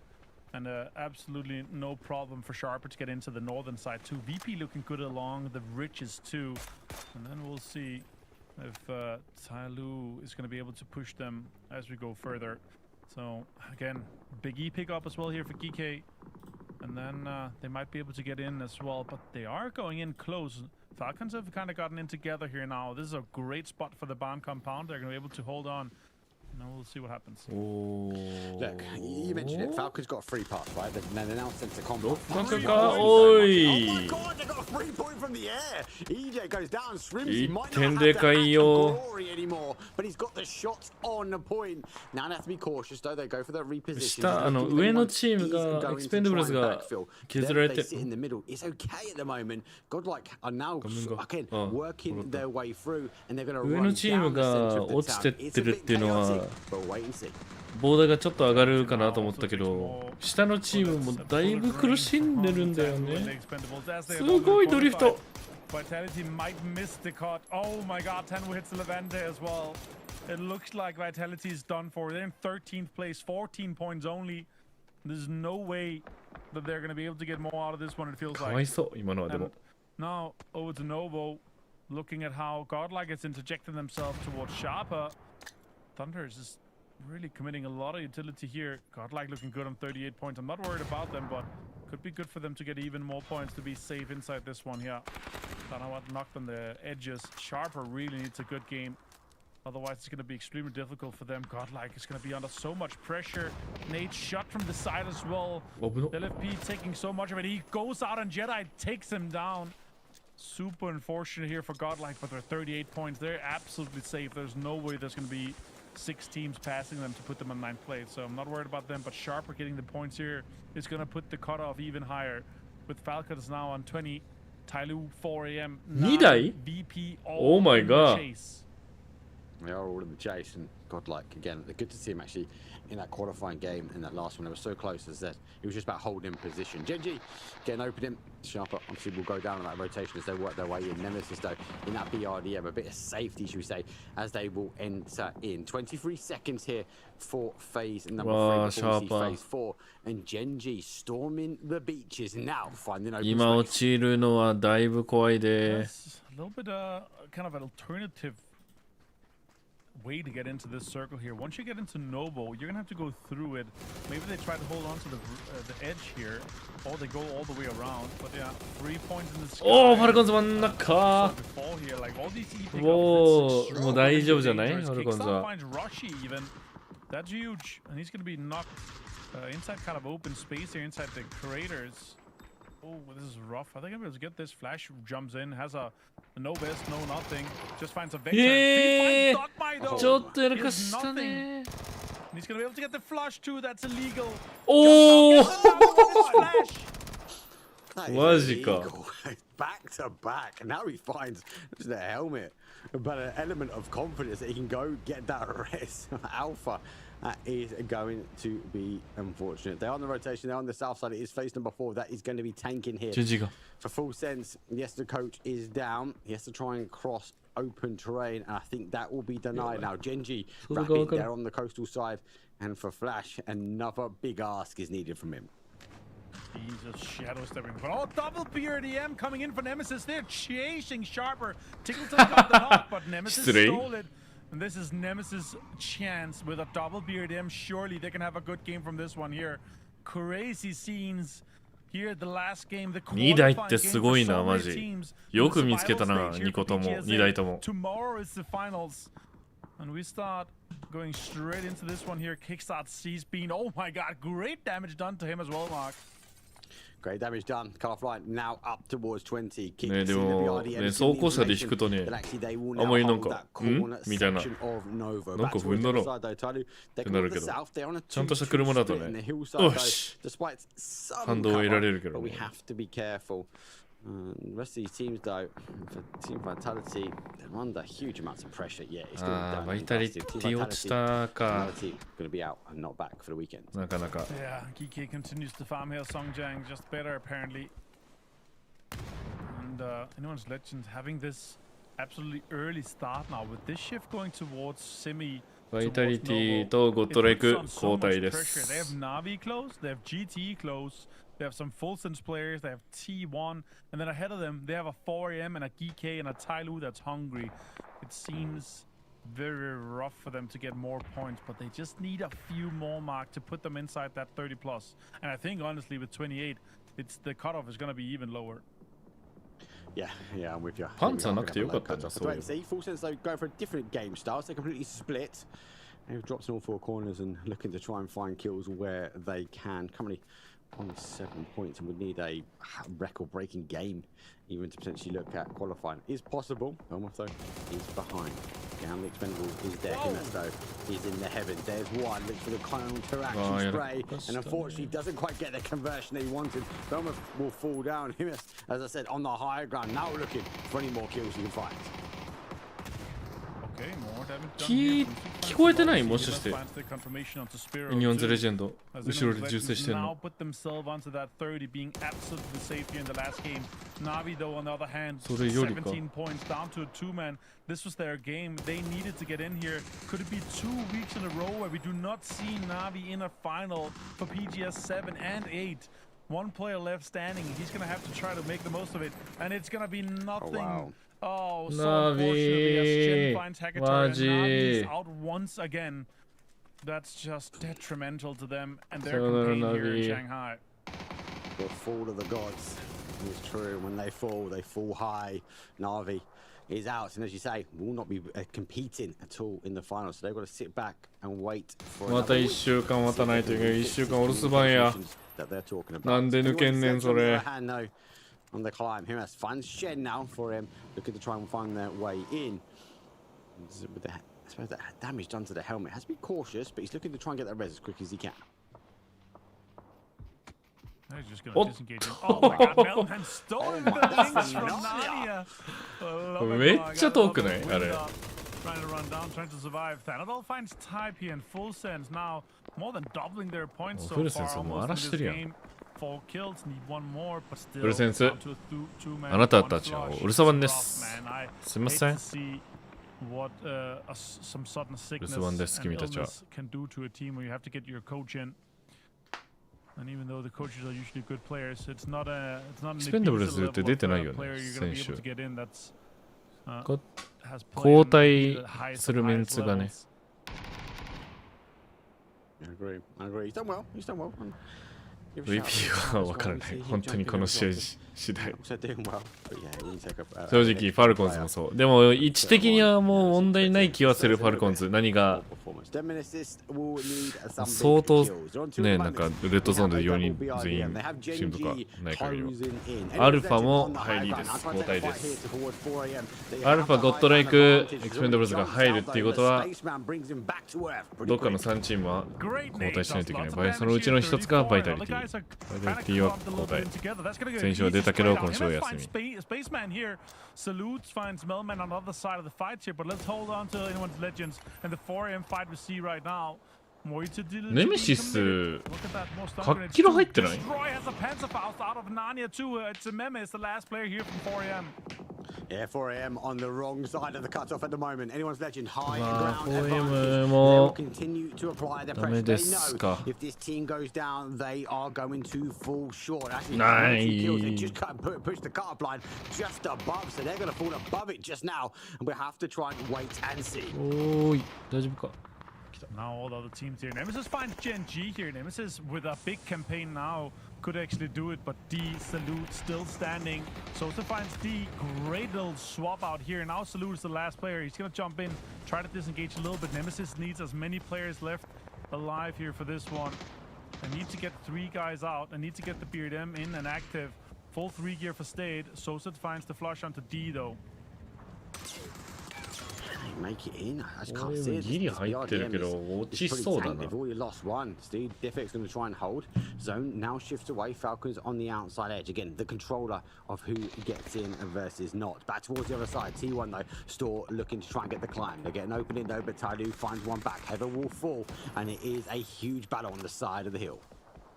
It's going to be rough. It's Louis down to 1 here, 23 points. He needs more, but he could get placements. Now into the top 8, and Sharper actually gets another one here. 4AM gets down, and Falcons jumps into 8th place, but Nemesis still 3 alive. VP still 4 men standing, and they have the entire South controlled to themselves here as they see all the other teams trying to get in from the West. Mark, this is a huge game for them. Could they make it? No, it's going to be a huge game. Where the fight happens at the top. I tell you what, let's jump in with Vitality, full sense. But it's going to be really interesting to see how they kind of work into this final zone. They can take this through John Green Wave. No, they're not in. And Falcons should like already be on join. One is running the smokes, I think. Yeah, Boxbeard, yeah. It's already flaming. Yeah, yeah. He stopped in the smoke. まあ落ち着いてるね VP I have 3. I have 3. I have 3. They might try and play into yellow div because they see it, and then we can just nade it, okay? Yeah, can you let me know? I can see if they're going to the div. They're just playing smokes for now. There's one dip on orange as well somewhere, halfway. I'm throwing smoke up on me, so they... いや落ち着いてるねマジ Really good information. They are fully aware of Nemesis' potential plan here, but they also know where Falcons is. Gen G goes out in 7th place. Now into the top 6. And look at that. Falcons just waiting for Sapalui to die. And now everyone is kind of trying to calculate here. We have 3 teams outside the cutoff, which is currently 25 for the next team. But Falcons are full 4-man strong. 23 points. Surely they get above Sharper here. Let's see what happens for this push for Falcons. If they can make いやこれ今ファルコンズ落ちたら落ちる可能性あるねこれは勝ちたい Yeah, they've repaired. I believe the BRDM now. They're going to move it. 失敗したね Falcons dodge! No! Certainly finds Shrimsy. Grenades. Will VP get off the pit? お降りた Careful, they jump out. Down kick will find the additional. As Gustav though takes a huge amount of damage, but he's putting in potential speed into the ground. Kickstart has a nade. He needs to get いやこれ勝つね。 Soon we're gonna see more damage in. Oh, T1 is out ナイ as ス。 well. More utilities being さ committed here. あこれで Kickstart フ got ァ lots ル of コンズ kills. は上がった This の is gonna 確 be 定です plenty of あとは points. VP が上がれるかどう Now か just VP. Can ネメ they シス make も it 交代 across the cutoff line here? They need 3 more kills. They have フ a ル real セン or 3ス more points total. They have 2 teams ネメ to シ conquer. ス Falcons is one of them. VP's playing it smart though. They're holding on to the south Vitality. side and trying to push GK off this side. Yeah, I kind of felt like it was a 50-50. Do VP know that they need to get past this team? Do they go aggressive? Or do they play and hold for the area? This time, they've looked to try and hold and play for the area. Top 3 remain. It is down to VP, down to the Falcons. GK, though, a thorn in the side for both these teams. As why? Because they're already qualified. It'll be a little bit rough for them. あ戻ってきた VP kind of pushes into a little bit of an off angle. サプレッサーでっか AWM の Surely it's just about getting GK out. GK is in a kind of a different side here. There's lots of rocks, lots of trees to play, but this slanted edge and rich towards the side of Falcons is really being beneficial to Falcons. They're going to have a good play in, but the control is just about VP. Look at the trap that's kind of set up from GK though. Nixi's getting close to Songjang. He's sitting in a いやもう VP しかチャンスない sure 残念ながら location. 3チーム交代かな Smoke baiting with the car just a little bit. Beamy full 3 gear and an arm. いやちょっと The green machine here. あれだな Can ま it だ do だ some な damage towards the last green と team? りあえずあれ何ポイントか取んないといけない VP They've got the high side, though. もう上がる前提で言っちゃったけど But they'd have no information on Jin. Songjang has a really good spot here with the Rich working out. We do have another zone shift before we go center in phase 9, but we're going to have to see how that works out. Greg's just going to make a little bit of a dip for himself on this next Rich inside the circle. It's going to work out nicely, and that's going to work to his benefit. He's now inside, and he's going to be able to wait. I think they're fully aware that there's a player out in this direction. Either they've heard him, or they've seen him run there. Songjang has, I think, been digging for about 10 minutes to make a hole this big. But yeah, we'll see. He's digging to the finals. He's digging to the finals. Some needs to let him know he's already hit gold. But we have to wait and see now. The head-to-head will now go. Beamy, little spray will come in. Falcons looking to try and climb. まず25が足切りだからね VP the challenger. But we saw this yesterday. They fell. シャーパーか VP か Opportunity as they launched in the cars. But いやいいねいいよ見つけたか見つけれた見つけれた they do jump out. He looks for one, but he gets the first one あ open. 危ない危ない危ない危ない He gets a second, but no, he will fall. Beamy will find him. It's a quick exchange, and Falcons also look to try and charge the mountain. Well, Beamy, front point man here. Each trying to point deny any to. space that GK is left to have. あでも BB グ But レない these 2 kills alongside the placement would put VP in the 8th place to get them into the final. Our Esports World お Cup 見えた champions 見えたね from Paris just a month ago. あ今ギリ Now 見 in えたっぽいな Shanghai, trying to conquer more 足音 to 聞こ get えてる more かも victories. Kind of in a いやあんま分かってないあんま分かってない great off angle, and Falcons got another circle shift towards their direction. You could hear how tilted Kickstart was in his い interview. やこれ前行かない This と思うから has been it. I wonder if Shrimpsy had the magnet hat on for this game. The hat of glory. We'll wait and see. Beamy is going to cause a big problem. He looks to go for the charge forward. I can down to a one shot. Looks for the pre-spray. いやー上がれた Another steal in the placement, though. ナイス So it's a head-to-head battle, but for Sharper though, it falls too short. The blunt はいナイスです先生ナイスです抜きましたそしてドンカツもまさか Falcons rejoice. You are going to get in. ついでに but the question is, ついに like, ドンカツも Great utility being committed here. That's really far. Who's throwing that baseball? いやー木ある時にグレむずいよな I think these guys will have a 刺さり full にくい understanding that they have qualified. Falcons doing enough. Beamy looking to try and charge his way. Crexy on the back line, stopping a backfill. As Falcons will take the low side. Virtus Pro. お互い分かってなかったっぽいな C4 maybe? 先 Put 生 in a と car, roll it down just to make a mess. I don't know. That could be That's fun. toxic. High ground, low ground. It feels like it 高台 plays 取れ off てん to だったら Falcons' 車 advantage if they get a その little bit more control. 転がしてみたらワンキル There's 取れ not る a か lot も of ねって space 言って left to play here, so VP 投げ物は多いんじゃないファルコン high ズ ground. Don't have the info. Shots come in. Beamy goes down to Kickstart with a great headshot too. it's going to be 大丈夫そう。 potential wrap around here from the Falcons. Hell of a helmet, just but how he looks for that peak. But the smoke wall will provide the cover. I like the Falcons haven't kind of left the blue side yet. They've not left the outside, opening up VP as they will look to try and charge forward. More smokes will go out. Blue zones will start to bloom. His kickstart though is cooking the grenades. He looks to try and cook it right in the way of Crexy. Done. That's some good utility now being committed. More blue zones, more smoke being thrown here. Correx is down to nothing. Car's gonna blow up. Gonna get the first hit up. It did. And now the other guys are pushing towards us. They know they are on the little bit of a dip here. There's some. Oh my god, great peek from Lucarux. Nixie finds 1-2. Shrimsy finds Lucarux though. Kickstart finds Nixie. It's a full turnaround here. VP's down to 2. 1対2 1対1 あー VP はい、ついでにトンカツと、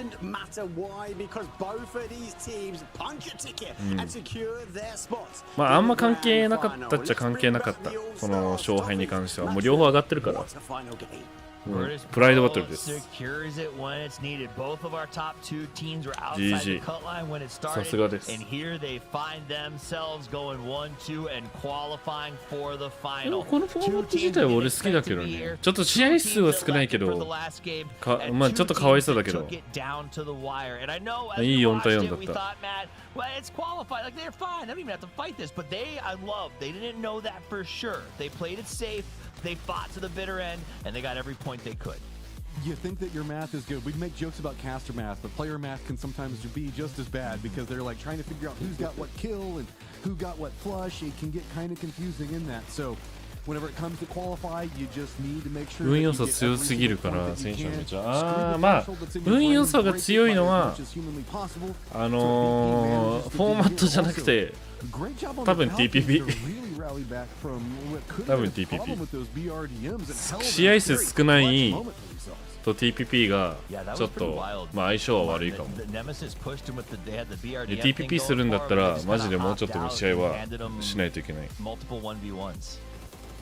Yeah, I mean, it's a little bit rough when they decided to make a play where they became the patty and the burger, right? So going between VP and Falcons there, that's going to be rough. VP has full information on comms too, but yeah, that should have been a straight pull off. ある一個の意見としてね、俺も stress and pressure from Gen G. そうなるかも。でもそれそのフォーマットの上で安定的に上がってるチームはいるっちゃいるからね。むずい。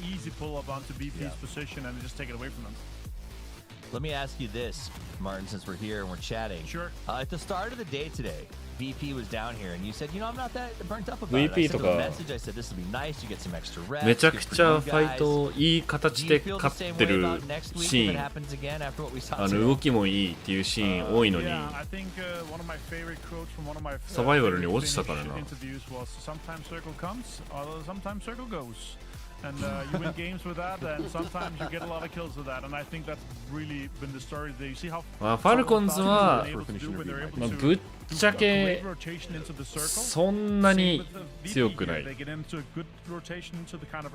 寄ったからっていうのはでかい今回。あんまりなんだ得意じゃない気はする TPP。でも苦手意識はめっちゃあると思う。And a shrug, and that's the actual direct translation. Corexy, Lucarux, Nixie, Beamy, these guys absolutely smashing it out there. Sure, not huge on the kill count, but they played that really well. They played aggressive, and they survived that weird little GK pit on the corner. I don't think they knew he was there. They bumped the car, they had to jump out, they had to turn around, they took some hits, and they still managed to salvage that win. So great from VP, the defending EWC champions. Beamy gonna go ahead and be the man of the match. Mark, if you're here, that was a pretty good game. I mean, okay. It was a good game. It was a good game. It was controlled. Again, on that hillside, with Nemesis going into the middle, it was always a worry because VP at that point, hey, let's just go get the kills and let's overextend and expose their angle or their flank towards GK. So look, it just shows that level of discipline. And then we go back to the comms, like how they held, they knew that BRDM was coming in. It's well played from them and it's just fought out. I just worry, please guys, don't go through the survival stage one more time. Just show us what you've got and punch that ticket to the grand final straight away. I mean, still, like, it's their Virtus Pro. The fact that they're qualifying on the last game of survival stage is in and of itself a travesty in my opinion. That Curexy buyout, the fact that they put so much into this team this year, and that we've seen the results to support that it was a good decision. Seeing him slip is a little bit frustrating. Is that because they just came off of a massive tournament? They got a big one in the spot. 予選の予選の予選みたいな Who knows? But let's take a look at the overall leaderboard. We have the Expendables finishes in the top with 58 points, and the cutoff 俺的には別に放送しなくていい。いや、放送は放送はしていいんだ。まあ別に放送はしていいけど、実況解説とかある必要はないとは思う。例えばだけど、そのクライアント、その PUBG のゲーム内で見れるようにするとか、暇な人たち、その PUBG を待ってる人たちとか、片手間になんか見るとかね、できたらいいと思う。実況解説は別になくていい。欲しいんだったら、その例えばゲーム内で VC チャンネルを作って、その実況解説をしたい人がそこに入ってして、それを見たい人はそこの VC チャンネルを利用して試合を見るとか。Mark is that some teams who had to sit out all last week, the Expendables, APG, Godlike, they came out and they threw hands and did so in a really beautiful game. Yeah, look, you've got to, right? And it's 5 games, and obviously 5 matches, 5 opportunities to go through, but ちょっと別の大会の波行っちゃうかもしれないけど、モバのゲームの大会とかって、そのモバのクライアントの中で試合が観戦できる。プラスでその実況解説をしてるチャンネルみたいなのがあって、そこをクリックすると、そこの人たちが実況解説してる声が聞こえてくる。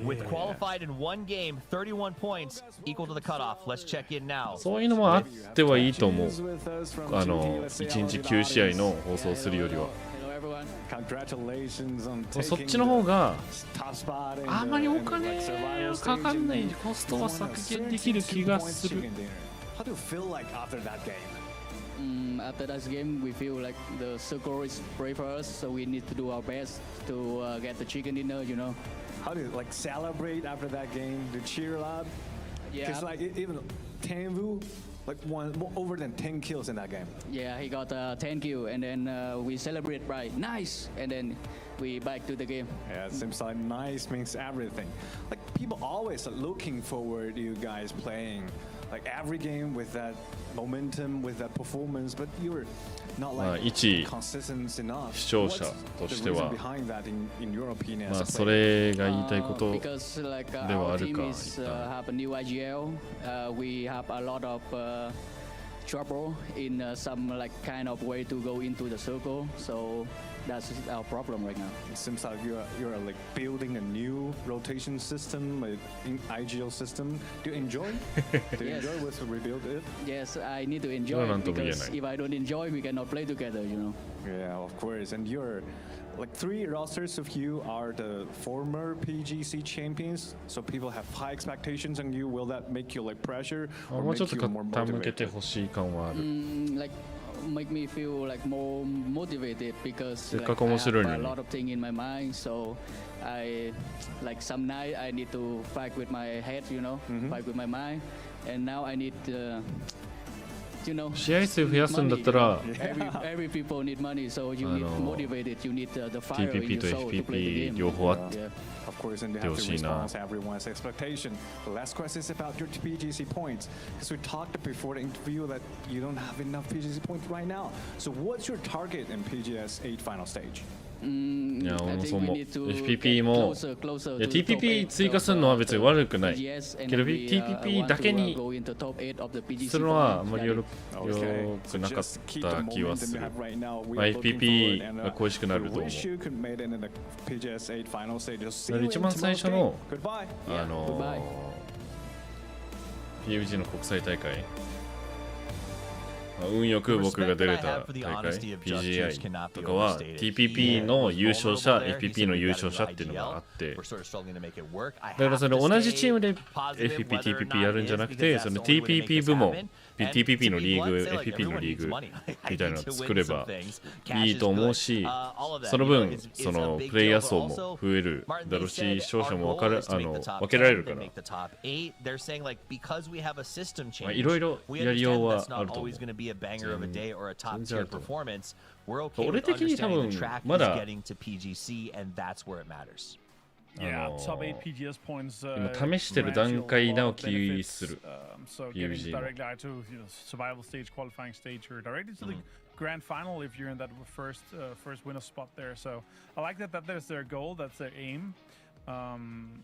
I think they still have a lot to work on, especially after losing a player like Delvin. That's both, IGLing and fragging. It's hard to replace that. But then also having to rebuild a full new system that's going on the meta. It's difficult, and you gotta respect.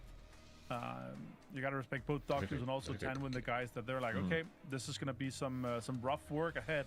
Let's get going, And I think that speaks to a lot of teams. A lot of the stuff we're hearing, Mark, from these teams is like working on communication, working on IGLs, working on rotations, and that's a symptom of the halfway point of the year, right? Your rosters are locked in. You're not going to make any big changes. You're coming out of EWC. You've seen the first half of the year, and you go, I've only got a month or two left to really, truly get up and running for PGC.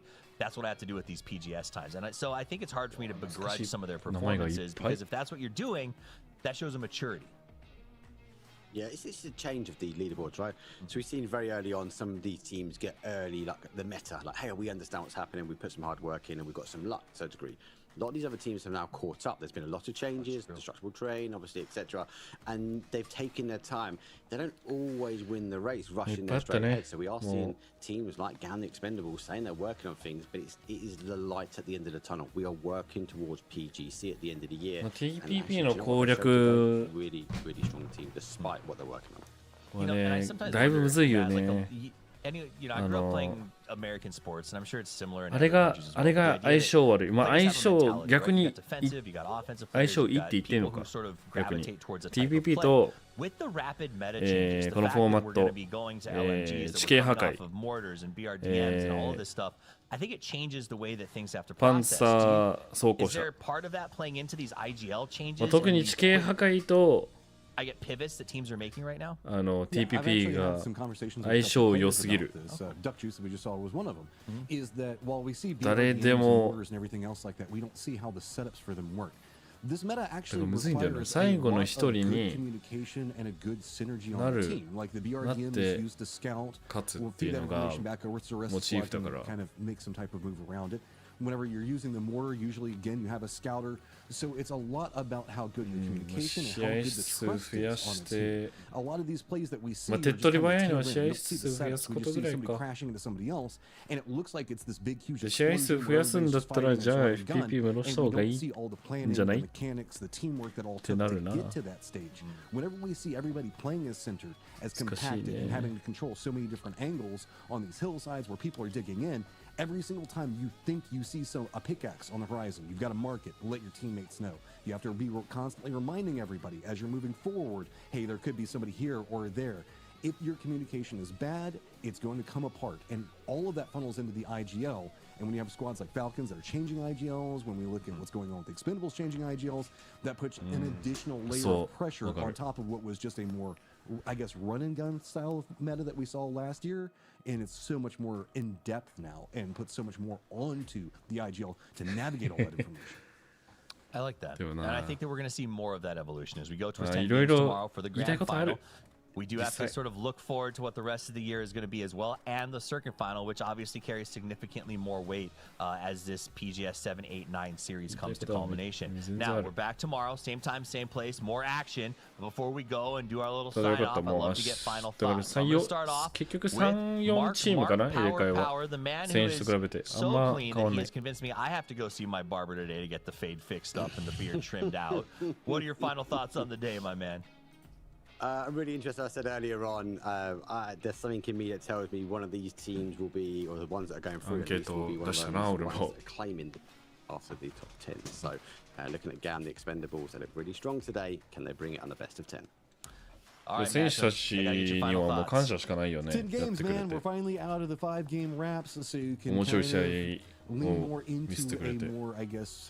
Dynamic play style for some of these teams. You don't necessarily have to be playing for your one big one, and now you got to lean back into what got you through this whole year. So really crazy to see how players are going to be bringing out of this. PGS8 サバイバルステージは終わりましたので、明日からファイナル。明日から2日間だね。そこから PGS8 の優勝者。で、それで PGS ポイントが決まるから来週出れるチームが決まるんじゃないかな。Let's approve a lot on the line. Avenger, final thoughts? Yeah, I have to say, biggest surprise today. T1, rough time again. NAVI, absolute struggle, but something has to change for next week.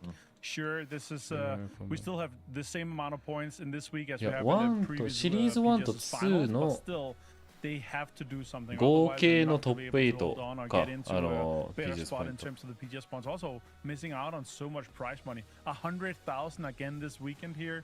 60 points for the winner here. There's so much on the line. I'm just happy to see 4 teams that are in our last week's survival. ナビとか2週間休まないといけないチームはGood to see them out. Good to see them grinding. きついねこれ。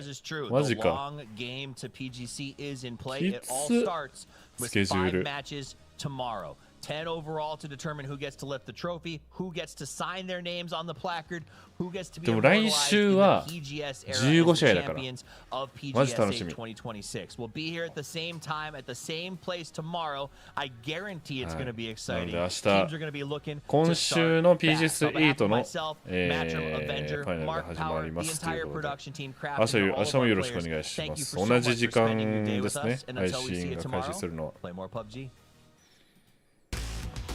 また天の声変わらずジョン・マイケルでした。それではこのハイライト終了後、配信は終わります。それではまた明日。さよなら。